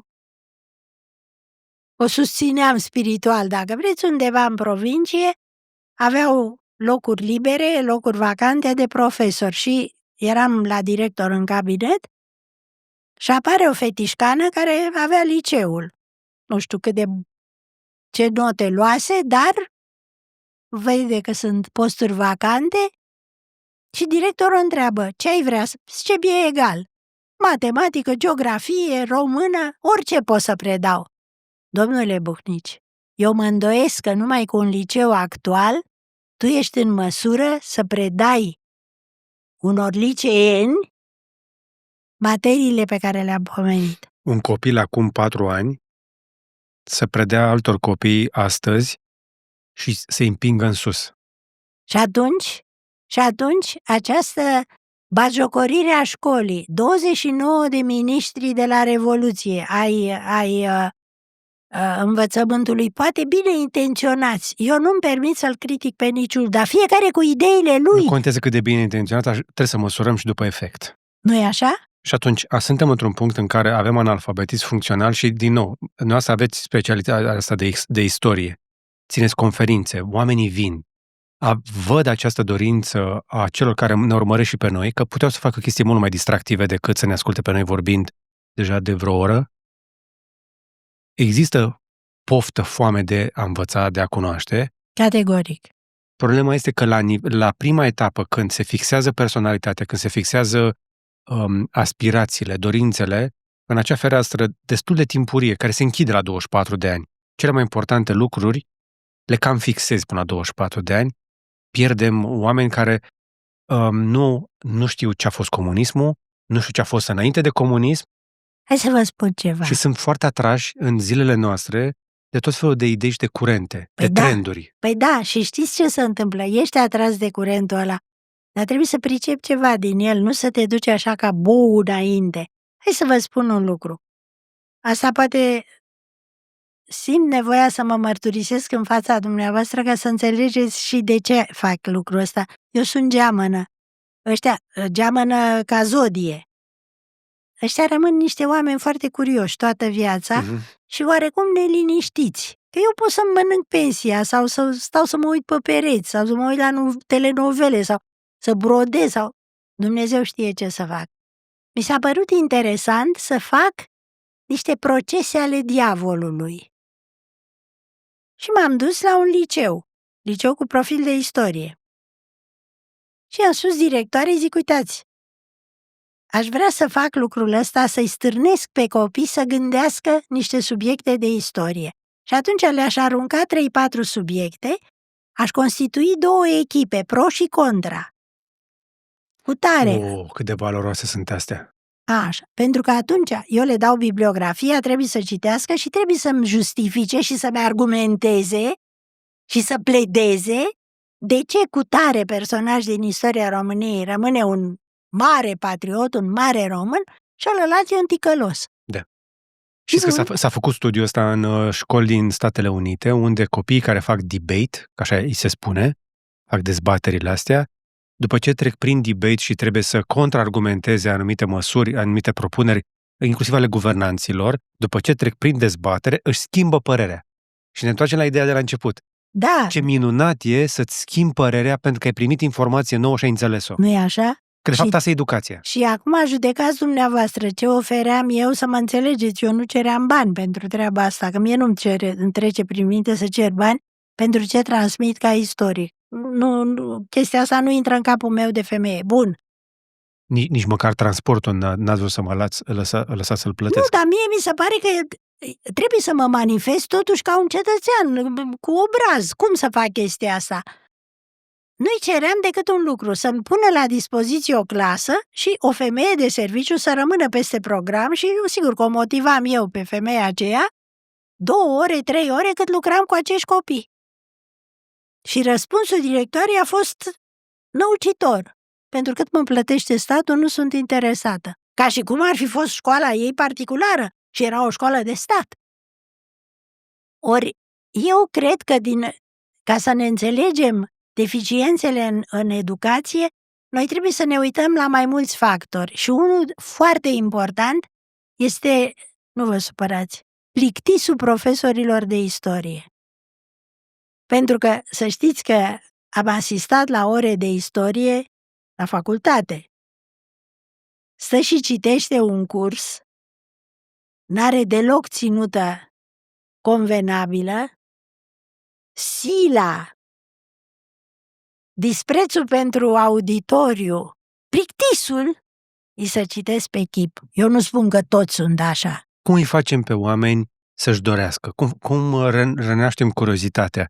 E o întrebare, să știți, foarte relevantă, pentru că toată răbdarea oamenilor, toată atenția este în mare deficit. Avem deficit la toate capitolele, dar mai ales de atenție.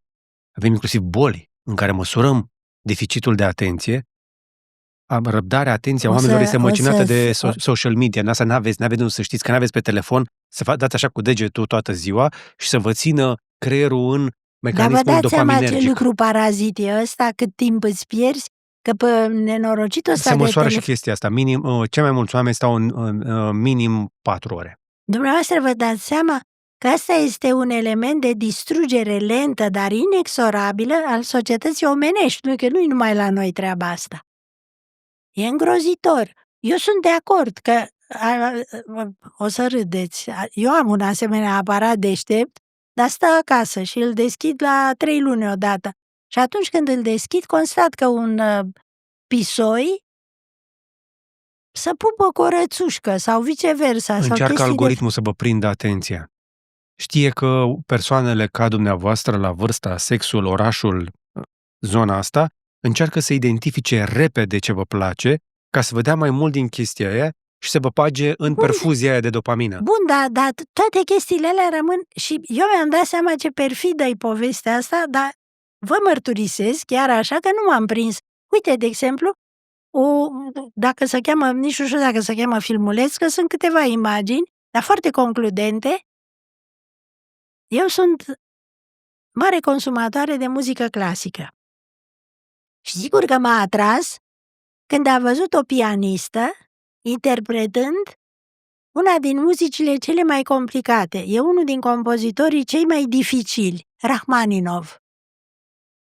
Frumusețea muzicii lui nu o discut. Dar am fost în situația să ascult 1 minut sau 2 Rachmaninov cântat la pian. Dar treaba era foarte perfidă.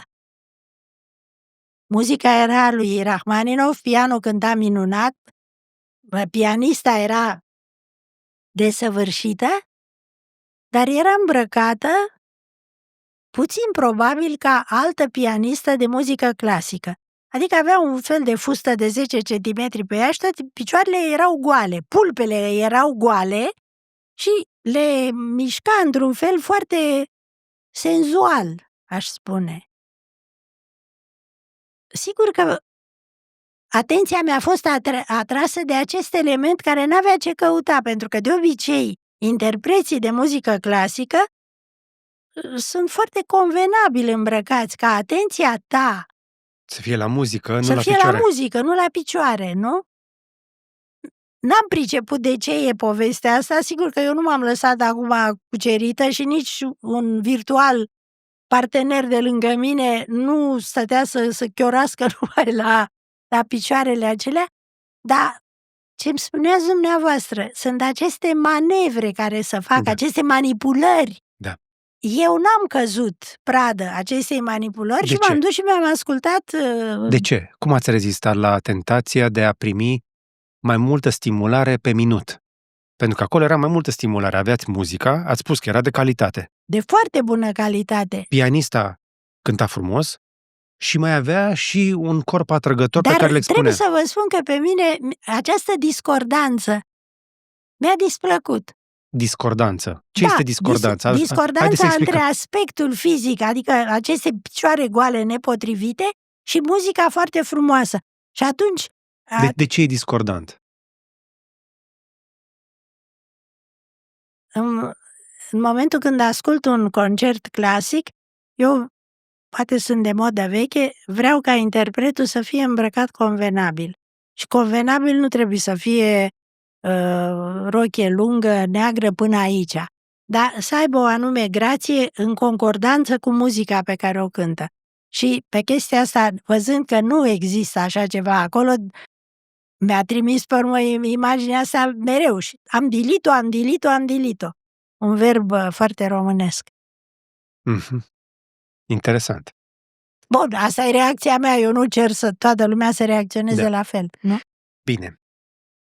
Pe partea de educație putem vorbi la nesfârșit. Și mi-ați spus de bine de fanarios care erau preocupați de lucrurile astea. Dar până să devenim noi români, ne-a luat destul de multă vreme și în vremurile astea moderne în care prea puțină lume este atrasă de istorie, nici nu-i predată cum trebuie, nu mai avem așa multe filme istorice. Multe din filmele noastre istorice erau filme de propagandă, de fapt, nu? Multe din filmele făcute în perioada comunismului glorificau liderul maxim și poporul, asta cu poporul, obsesia pentru bine, popor. dar noi am avut câțiva creatori de film, știți, care s-au specializat pe treaba asta. Filme patriotice, sigur că apărea Mihai Viteazu. Să le judecăm totuși și pe astea așa, potolit, pentru că s-a exagerat totdeauna puțin. Cred că și acum să exagerează prin această demolare începută a doua zi după Revoluție, demolare care continuă și care merge până acolo încât li s-a spus studenților la istorie că Iorga e depășit și că alții sunt la rând care trebuie citiți. Dumneavoastră aveți în față un istoric care a terminat facultatea de istorie fără să aibă acces oficial, liber, deschis, la opera lui Iorga, Gheorghe Brătianu sau Ion Cefiliti. Că eu am avut cărțile astea în mână în timpul acela, faptul se datorează mediului în care m-am dezvoltat, casei mele în care existau asemenea cărți, caselor rudelor, neamurilor, prietenilor mei, deci nu era o problemă să pun mâna pe cartea cutare a lui Brătianu sau a lui Iorga. Dar și asta este, dacă vreți, o realitate. Această lipsă de măsură a noastră, alb sau negru? Bun sau rău? Sau citiți Iorga de dimineața până seara sau nu-l mai citiți deloc? Atunci, știu că vă cer ceva greu de făcut, dar ajutați-ne un pic să înțelegem cât de români suntem de fapt, ce este român în România, ce este românesc în România. O să vă scandalizez, dar să știți că atâta cât cunosc eu istorie universală, puține popoare sunt mai înclinate spre imitație, hai să folosesc un cuvânt foarte românesc, dar de fapt e din limba franceză, această sainjurie, adică această maimuță reală. E suficient puțin să aflu de un lucru întâmplat în străinătate ca să-l apuc și eu. Asta și explică graba, de pildă, cu care noi ne-am însușit limba franceză. Mm-hmm. Secolul XIX este o realitate. Noi învățăm limba franceză și o învățăm așa de bine De am învățat-o și în comunism. încât, da, pentru că școala în comunism, să știți că sub aspectul ăsta, dincolo de ideologie, s-a făcut cu foarte multă seriozitate. Inginerii ieșiți atunci, să știți că erau foarte bine pregătiți. Am făcut 10 ani de franceză. Din clasa 1 până între a 12-a am avut 10 ani de franceză. Și franceza aceea s-a făcut. Ori lucrurile acestea, seriozitatea cu care ne-am îndreptat spre limba franceză, după Revoluție, prima dată când am plecat la Paris, mă învârt în diverse cercuri, zice, să știi că franceza ta e puțin cam din vremea doamnei de Ségur. Pentru că noi învățasem aici o franceză clasică. Dacă te duci acum la Paris, e un fel de păsărească pe stradă care te supără. O mormăială din care nu pricepi. Sigur că intri în ritm dacă cunoști cât de cât limba. Dar această receptivitate a noastră la nou, să știți că ne e benefică. Că la fel am virat-o și pe engleză. La fel am virat-o și pe engleză, ne-am umflat puțin în pene și socotim că dacă în loc să spunem aoleu, spunem ups, gata, acum cunoaștem limba engleză, astea sunt prostii. Dar una peste alta, această receptivitate a noastră, să știți, și nu numai atât. Și faptul... Italienizarea. Români care după un an deja nu mai vorbesc bine românește. Asta o fac pe nebuni, știți? Nu cred că o fac pe nebuni. Unii dintre ei se desprind foarte ușor. Cred că ați identificat bine chestia asta. Noi avem o problemă în a ne asuma cine suntem și de unde venim și ne dorim mai degrabă să ne asta ține tot de superficialitate. Upgradăm, să ne dăm upgrade la nivel. Upgradăm. Ceea ce vă spuneam este slaba noastră educație, pentru că eu pot să devin poliglot, să cunosc 12 limbi, dar eu rămân român și e o fibră a mea care nu poate fi atacată, care nu poate fi distrusă, nu poate fi roasă de nimica. Lucrurile astea e foarte important. Aia? Haideți povestiți-ne despre fibra aia. La ce resursă interioară faceți dumneavoastră apel când știți că sunteți româncă? Nu știu. Eu vibrez, de exemplu, la anume peisaje pe care le-am văzut. Dumneavoastră mă credeți că stau acasă, eu trăiesc singură, într-un apartament. Și îmi amintesc cu plăcere, gândindu-mă la un peisaj pe care l-am văzut foarte bine la Breaza. Eu mi-am făcut câteva vacanțe, copilă fiind, la Breaza. Mirosurile pe care le-am amușinat atunci, peisajele pe care le-am văzut atunci, îmi revin în minte. Am coborât în Salină, la Turda? aceasta la altă, din Prahova. Slănic, Prahova. Rămân cu mine însă și mi se face frig. Sau cel puțin eu pot să-mi aduc această senzație de atunci, să-mi o aduc la mine. Poate că o să vă par stupidă, o să vă par depășită, dar nu deranjez cu nimica. Mi se întâmplă să aud, fie dacă mă scol de vreme, fie dacă sunt într-un loc unde se cântă imnul țării. Eu lăcrimez totdeauna când îl ascult. De ce? Muzica aceea are ceva, îmi atinge o coardă mă simt foarte ancorată în pământul ăsta în care trăiesc și notele acelea, cele câteva cu care începe imnul, au asupra mea, vă spun, un efect dezarmant. Sigur că nu mă apuc o să spuneți, uite, baba plângăcioasă sau nu știu ce. Trăiesc un moment de mare emoție care e numai al meu, pe care îl depășesc imediat și îmi văd de alte lucruri. De fiecare dată când intru într-un muzeu și mă uit la o piesă care, nu știu să spun dacă îmi trezește niște amintiri, dar sunt în măsură să fac, când văd toată această portretistică de un rafinament fabulos, aceste mici statuete care s-au găsit în diverse situri arheologice ale înțeleptul de la Hamangia, cu tare. Încerc să mă așez alături de cel care l-a cioplit. Dar vă dați seama că înțeleptul de la Hamangia a aniversat 8.000 de ani. Dumneavoastră vă dați seama cât rafinament era în capul omului ăsta? Ăsta nu știa să scrie ca mine cu un stilou. Eu când am intrat în școală făcând școala asta Montessori, ni s-a cerut, nu Ați făcut Montessori? Da, eu sunt de copil Montessori. Din ce an ați făcut Montessori? 1945-1948.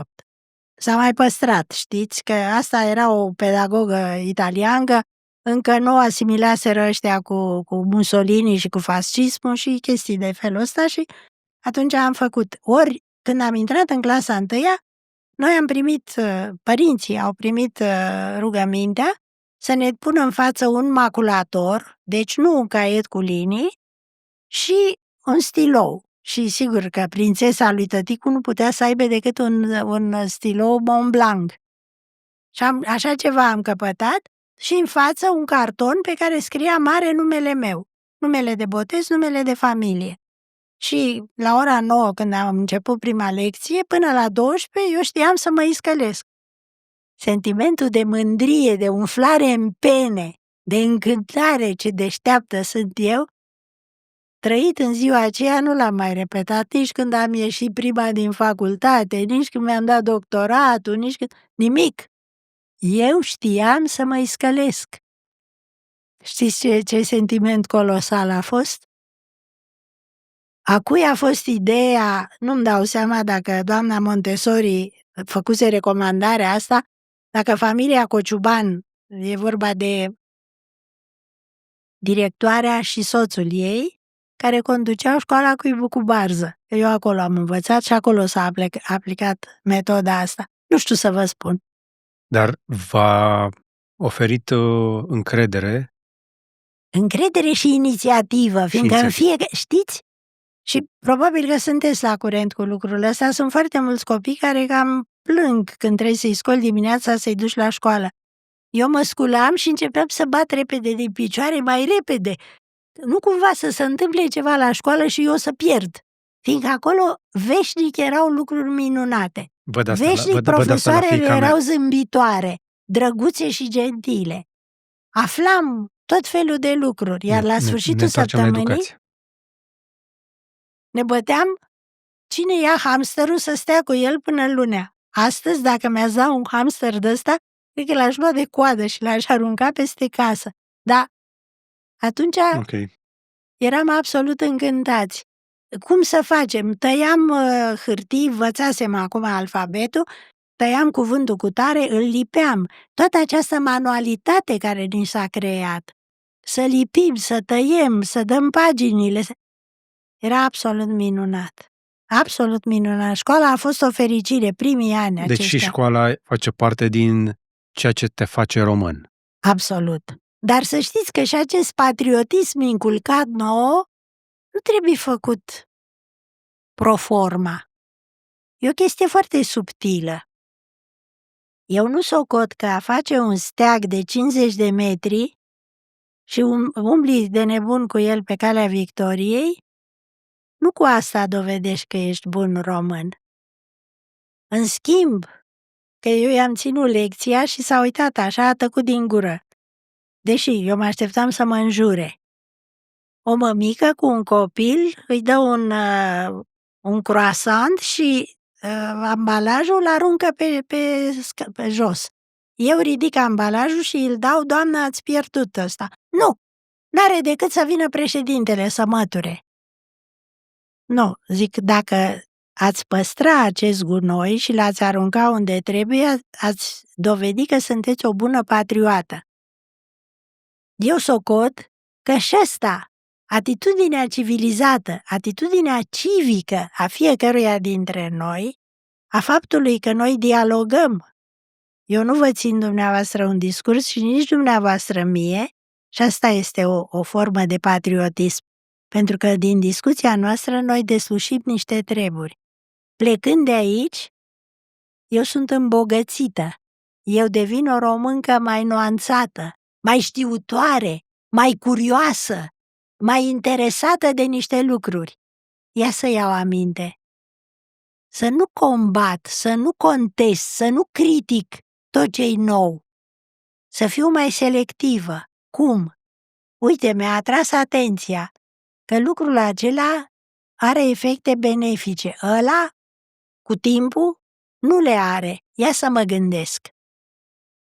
Și în felul acesta, gândindu-mă care mi-e statutul în țara asta, în orașul ăsta, pe strada asta, în casa asta, eu cred că devin mai bun român. Pentru că te simți că ești de acolo, simți că este locul tău, simți că ai un rost. Absolut. Și chiar dacă ar fi... Contezi. Probabil nu sunt singurul intelectual român care imediat după Revoluție, la mine au fost și niște lucruri favorizante, că venind dintr-o familie ajunsă, aveam în străinătate relații foarte bune. Vino la noi, rămâi la noi. Colo sau colo. Grecia sau Suedia? La... Poftim? Grecia? În Grecia, în primul rând, sigur că da. Nu, n-am vrut. Eu am putut să plec din țară încă din 1961. O plecare care ar fi fost clandestină, în sensul că știam că mi se putea da drumul să plec și aș fi rămas acolo. Eu cel mai bine mă simt la mine, în România. Iubesc foarte mult și am călătorit mult și iubesc alte țări. Dar eu mă simt cel mai bine aici, parcă pâinea care o mănânc aici e cea mai gustoasă. Mersul pe stradă și aud, vorbindu-se limba română, uneori o aud plină de înjurături, dar e limba română care pentru mine mă face cel mai mult să vibrez.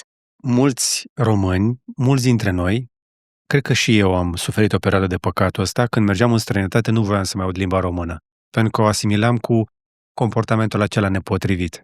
În ultimii ani am descoperit că parcă încep să o caut limba română și intru în vorbă cu oamenii de acolo și îi felicit pentru munca lor. Cred că depinde de fiecare dintre noi să căutăm părțile bune din noi, pentru că după ce vezi o bucată de lume, îți dai seama că nu suntem nici cei mai răi. Nu.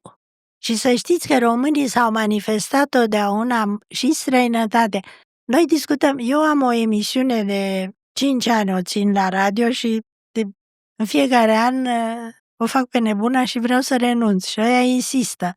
Că eu le prezint, sunt niște pilule de 6 minute, personalități românești.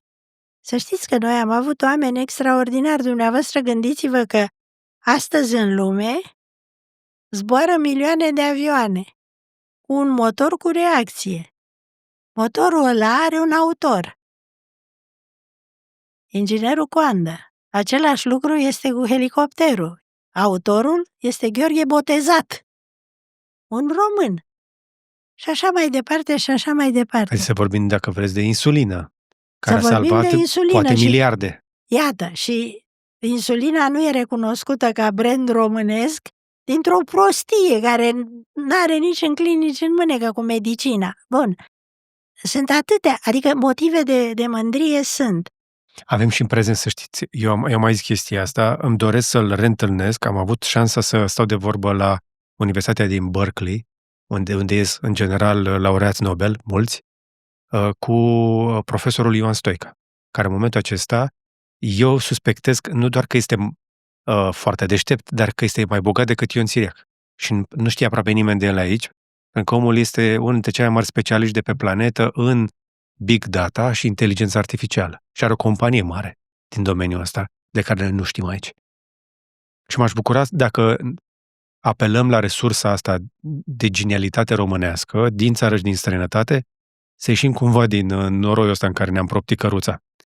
Nu, aici la noi cred că lucrul foarte explicit, ca orice român gânditor, și dumneavoastră vă puneți problema cum ne-am ajuns în halul ăsta, nu? Totuși, cred că factorii decidenți sunt mediocri. Nu vă supărați, dar mai ales în ultimii ani, oamenii aceștia au umblat foarte mult după futilități, după lucruri de suprafață. Eu mă tot leg așa și am înnebunit pe toată lumea. Te tentează cursele, foarte bine, dar tu la cursele astea nu poți să mergi decât cu un avion particular. Eram de unăzi. Da, de unde? Se poate merge și cu cursă de linie, se poate merge și cu mașina și cu trenul. Foarte bine, dar parcă e mai bine să mergi cu avionul particular.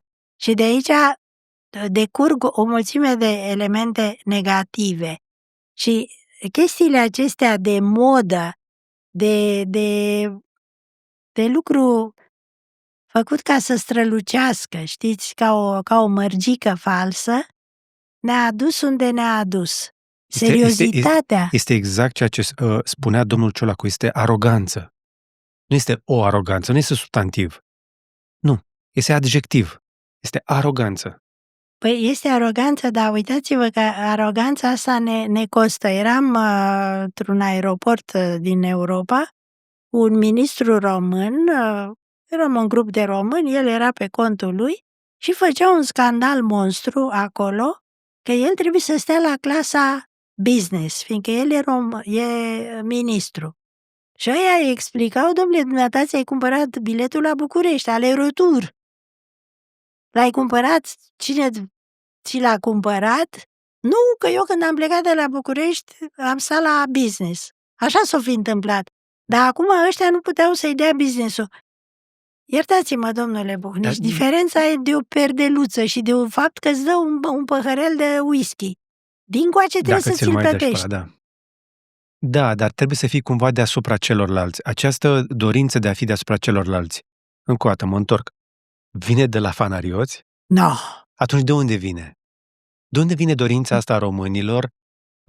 Noastră i-a spus mai muțăreală. Sunt fuduli. Fudulia asta. De unde?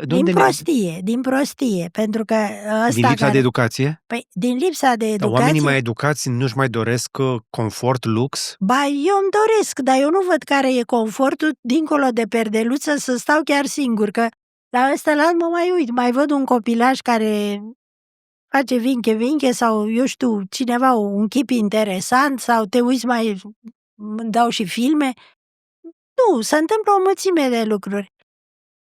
Repet, cred că noi ignorăm mobilarea cât mai deșteaptă, cât mai complexă a capului în favoarea elementelor exterioare. Să fie părul tuns, nu știu cum, ați văzut și dumneavoastră că sunt niște tunsori acum, bărbații aproape, în loc să fie tunși normal ca dumneavoastră, își lasă codiță, are chelie, dar își lasă codiță, ceea ce îl face perfect ridicol. E chel și cu o pilozitate în chip de barbă impresionantă. Niște treburi din astea de a atrage atenția asupra ta cu elemente exterioare absolut neavenită. Absolut neavenită. E mai rapid așa. Și tatuajele, iarăși mă iertați, dar foarte mulți oameni care fac tatuaje după care le regretă. Și asta e o treabă de primitivism, dar vă spun, cât lucrăm. Asta și m-am gândit. Dacă m-aș tatua, cu ce m-aș tatua? Că m-am gândit, m-aș tatua. Ce aș pune? Ceva care să nu trebuiască să mă streseze peste 5 ani că aș vrea să șterg. Uite, eu vă spun ce aș pune, nu mi-a trecut niciodată prin cap și în genere nu. Asta e ceva care îmi displace profund, dar există o făptură care mie mi-e foarte simpatică, calul de mare.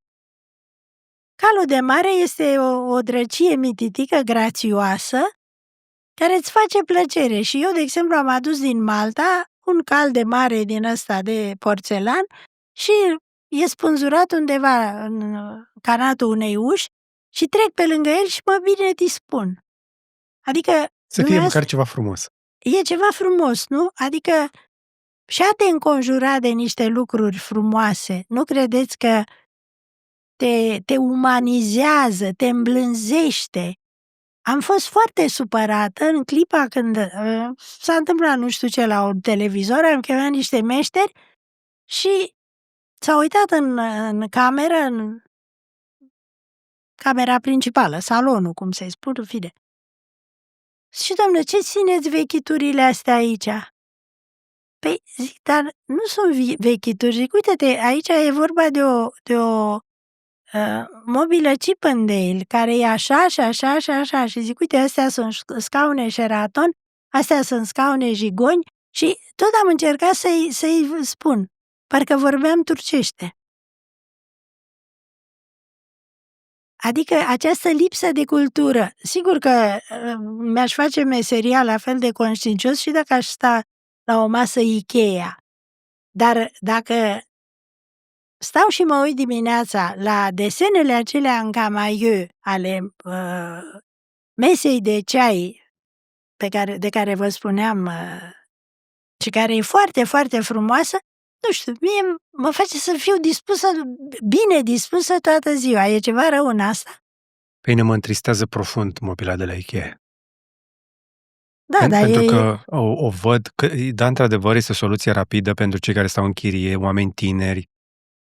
Însă am văzut atât de mult și prin apartamentele spaniolilor, spre exemplu, când mai luam câte un apartament să închiriam în deplasări, cei mai mulți cu mobile de la Ikea. Este o chestie de uniformizare a culturii, în care că te duci în America, te duci în Spania, te duci în România, mobila din casele alea. Eu nu spun acum să stau să fac împrumuturi, să mănânc numai pâine uscată și iaurt ca să-mi cumpăr nu știu ce piesă. Doamne ferește! Nu, dar dacă o am, de ce să nu o păstrez? Și dacă o am, de ce să nu mă curiozitez?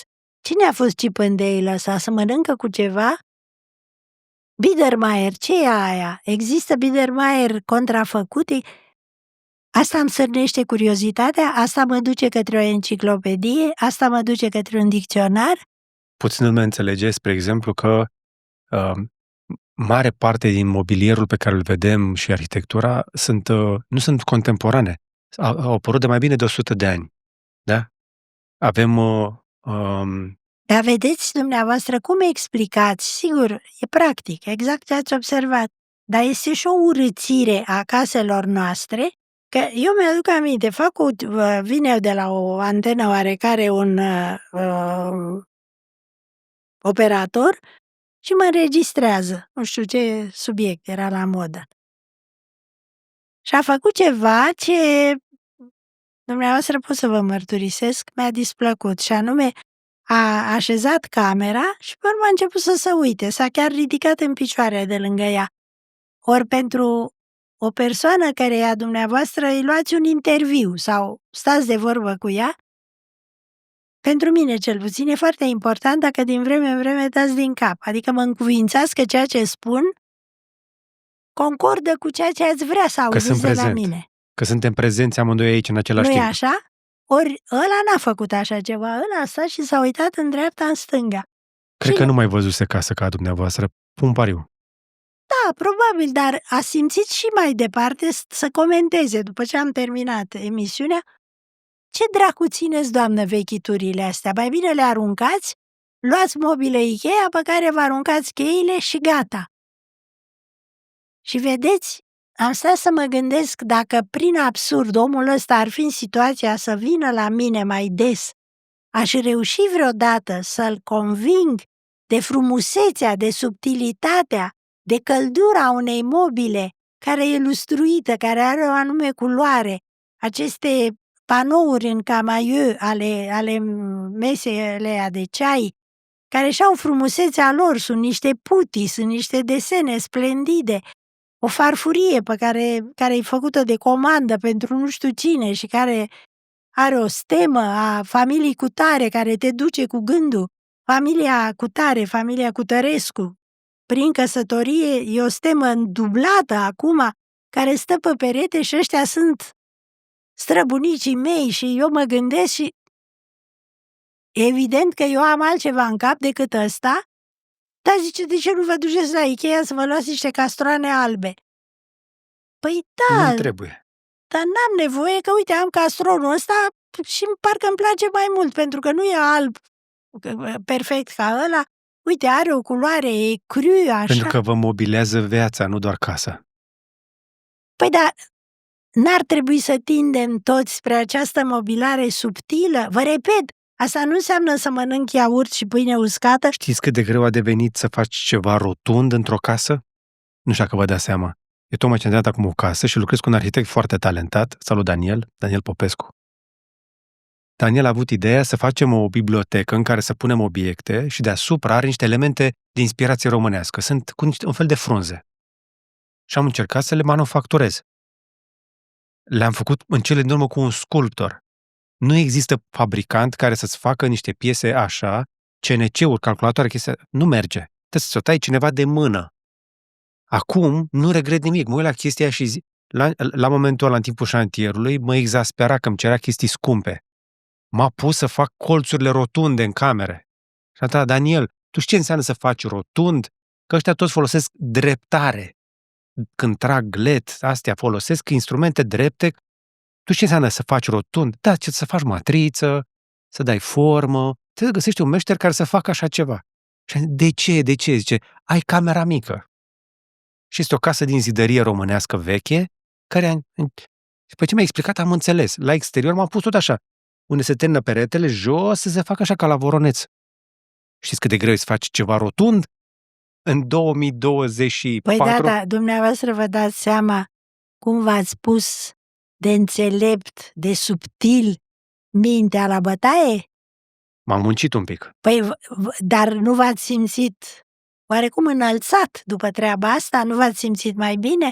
Adică mergeți și dumneavoastră pe Ikea sau pe niște lucruri, niște scânduri puse așa și așa și gata, terminați. Terminam de mult. M-a pus la exterior să fac niște solzi. Am niște solzi pe rotund, tot așa. Au trebuit traforați de mână.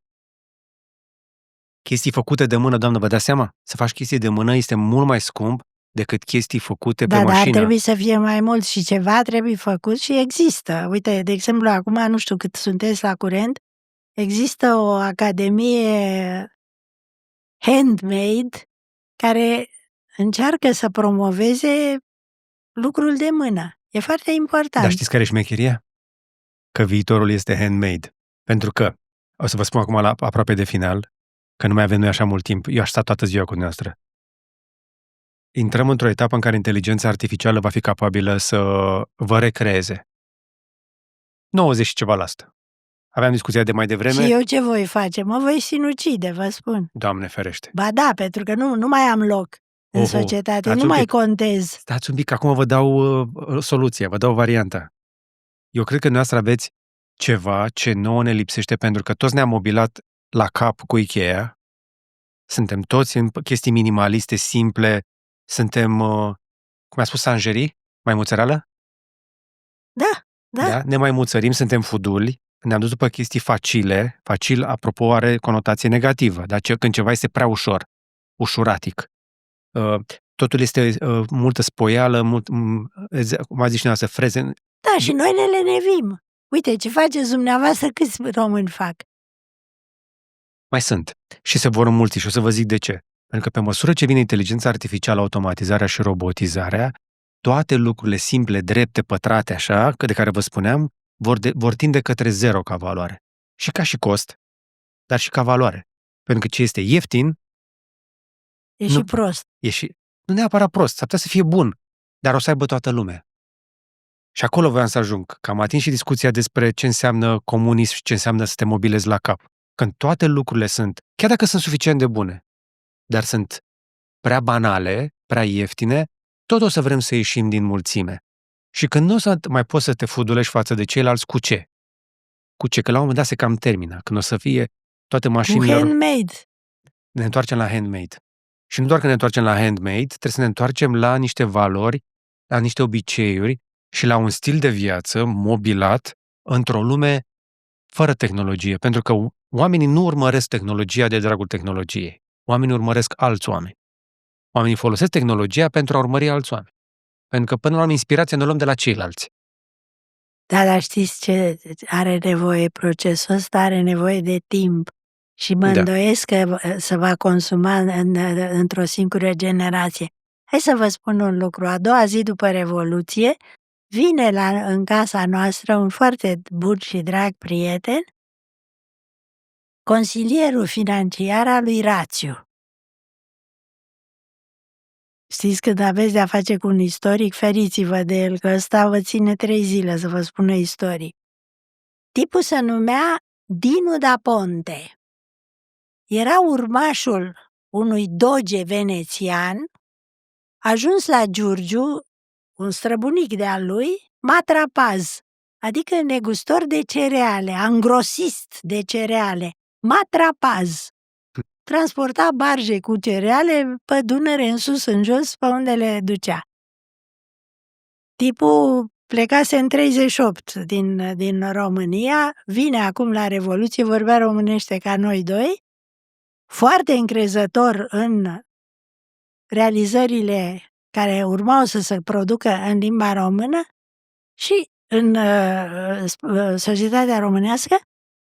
Noi eram puțin mai rezervați, că văzusem cam cum s-au îndreptat lucrurile, că-i lovitură, că-i a securității, că au făcut ăia, că sunt vechii comuniști reșapați, știți, starea de spirit din anii imediat post-revoluționari. Și Dinu ne-a spus un lucru, zice, uite, se va întâmpla ceva, tot mai mulți români vor pleca din țară să lucreze, să vor întoarce, să vadă și să vor întoarce și încet, încet ăștia vor fi vectorul care va schimba mentalitatea românilor, adică să respecte munca, să manifeste un patriotism neclamat, nu printr-un cârlat de 3 kilometri sau printr-un gulaș într-un castron cât luna. Prin ei înșiși. Prin ei înșiși, prin ținuta lor, prin nu știu ce. Dinu, le zic, eu sunt de acord cu această viziune optimistă a ta. Foarte repede se va produce. Eu nu văd, eu această cădere a noastră o percep, dar eu nu văd să ne oprim, să ne încetinim acest mers negativ și nu văd elementele care să concure spre ridicarea noastră. Îmi cer iertare pentru această paranteză ușuratică. Dimpotrivă, mi se pare că e mai importantă ca niciodată pentru că nu există inteligență artificială și le-am încercat pe majoritatea care să bată chestia asta. Tocmai de aia, discuțiile de felul ăsta sunt un antidot la balastul din tehnologia de azi. Dar câtă lume ne urmărește, să știți că e foarte important. Suficient de mult, o să vedeți. Și câți oameni reușim să-i convingem că nu e în avantajul domniei voastre sau al meu, că noi nu câștigăm nimica. Dar această introspecție pe care, iată, dumneavoastră o faceți. Dumneavoastră vă faceți acum o casă și ați zis, eu vreau așa. De ce? Ați avut o motivație. Fiecare ar trebui să aibă o motivație. Eu am o motivație, dar nu am talent și am apelat la un om talentat care știe mai mult ca mine în sfera respectivă. Dar ați făcut treaba asta, dar câtă lume am delegat-o, face? Da. O vor face din ce în ce mai mult și cred că de aici înainte va fi mai ușor să facem lucrurile astea. Dar până atunci, cred că vom avea o perioadă de tranziție în care cu toții trebuie să ne decuplăm de la morișca asta, să ieșim din perfuzia de dopamină, de pe social media, de pe tot felul de ecrane. Mai ziceți odată. Și eu sunt unul dintre românii dintre jurnaliștii care au încurajat oamenii să îmbrățișeze tehnologia, dar eu o văd ca pe o unealtă. Eu nu o văd ca pe o destinație. Nu o văd ca pe o capcană pe care o să te sufoce, nu? Exact. Exact, pentru că te poate consuma. Pentru că, în general, noi avem vorba asta, că dacă un produs este gratuit, tu ești produsul. Da, să știți un lucru, că folosirea acestui produs, dacă ești cultivat, dacă ești deștept, știi și educat și iar educat, știi să o folosești cu măsură. Da. Cu cât ești mai primitiv, cu atât ai impresia că e un succedaneu pentru absolut tot ce ai tu nevoie și atunci este absolut catastrofal. Întâlnesc mult prea des oameni care singurul lor obiectiv în viață este să aibă succes, să zicem, pe TikTok. Ok, ce înseamnă să ai succes? Sau să fii influencer. e cam același lucru. Ce înseamnă să fii influencer? Înseamnă să influențezi. Să influențezi ce anume? Să ai succes e una, dar să influențezi înseamnă altceva. Ce ai tu de oferit societății? Și tocmai de aia sunteți unul dintre influencerii mei.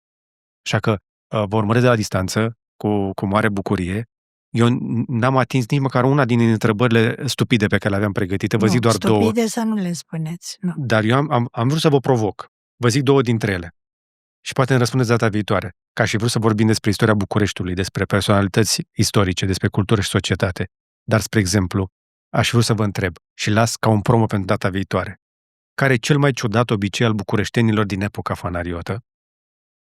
Mai am una. Aveam un prieten istoric la un moment dat, s-a prăpădit, Dumnezeu să-l ierte, care îmi spunea ce obiceiuri cretine aveau boierii să-și piardă averile la jocuri de cărți. Cel mai mare jucător de cărți din sud-estul Europei era un român, boierul Filipescu Vulpe. Iată.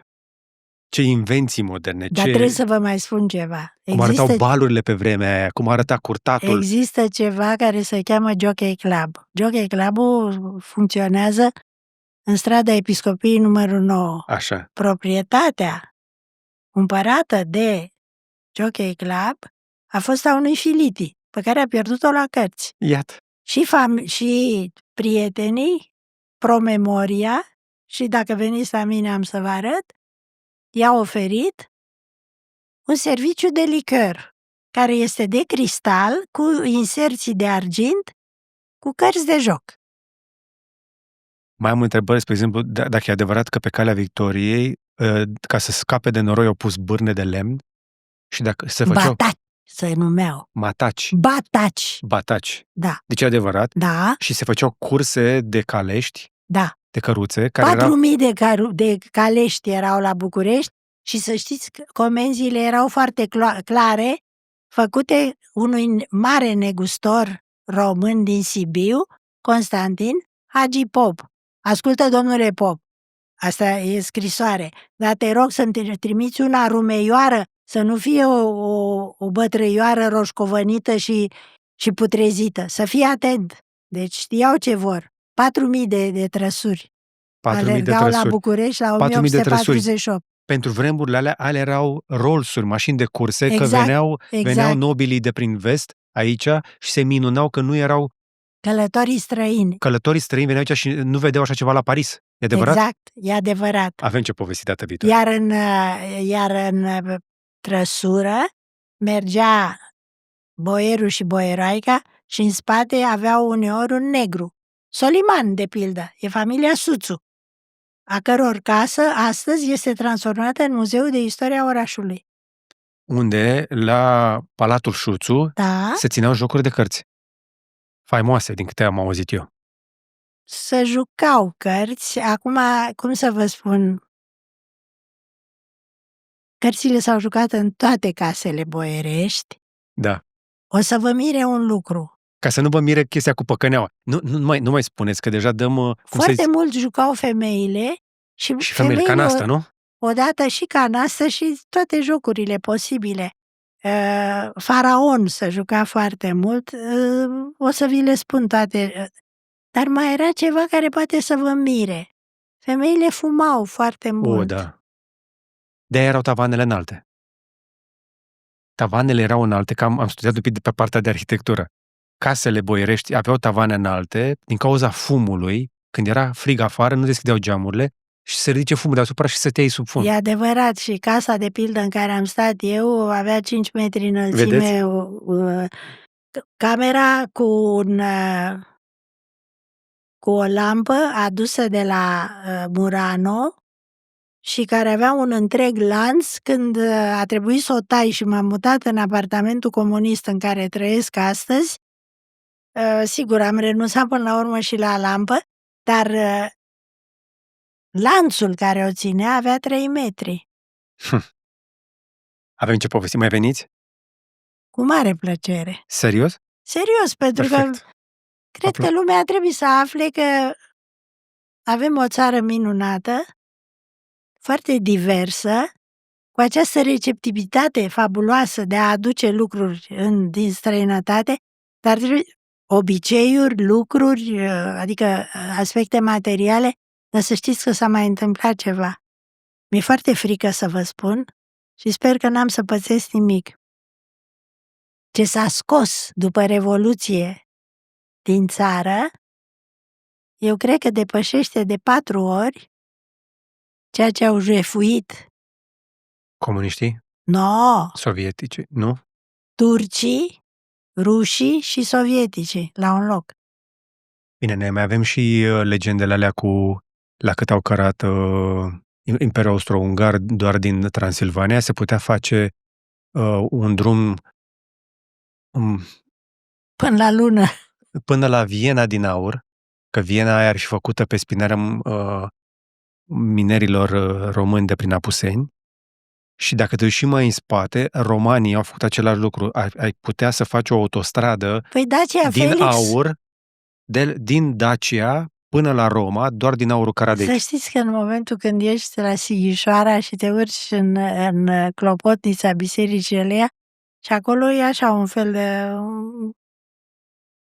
un cerc în care îți spune ce distanță e până la Roma. Nu știu, parcă stai acolo, pui mâna, știți, pe parmalicul ăla și aștepți să călătorești până la Roma și chiar la Roma, când ajungi, ai un sentiment că, de fapt, este o extrapolare a țării tale, Sau invers. nu? Da. Ambele sunt valabile. Eu am mers, când am ajuns prima dată la Viena, am avut tot aceeași senzație, pentru că eu am... Viena miroase a București, nu vi se pare? Când cobori din tren. Deci eu am copilărit în Brașov, într-un sat de lângă Brașov și pe aia am făcut școala în Brașov. Austria, pentru mine, mai ales Baden-Baden, când ești din Viena și te învârți pe acolo, Nu-i așa? e același lucru. Suntem de acolo.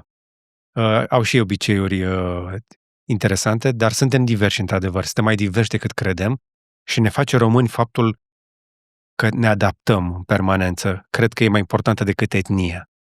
Dar mai vorbim despre asta. Încă o dată, doamna profesoră Georgeta Filiti, încă o dată un nume foarte frumos, pe care mi este rar dat să-l întâlnesc și îl sărbătoresc astăzi. Dacă aveți fete, poate voi reușiți, eu am încercat, nu mi-a ieșit, să vă numiți fetele Georgeta. Faceți-o pentru invitata mea sau pentru că v-am dat eu ideea. Sau dacă nu faceți că ați vrut voi. Dacă nu, nu. Dați un like dacă v-a plăcut, un share să vadă și prietenii și un subscribe dacă nu ați făcut-o deja. Trebuie să le mulțumim la final, mai ales membrilor noștri care ne susțin cu abonamentele lor lunare, ei văd aceste interviuri în avans. Dar sunt bineveniți toți ceilalți. Atunci când publicăm, o dată pe săptămână. Dați aceste materiale mai departe, încă o dată, dacă credeți că merită, și până data viitoare, să vă fie numai bine.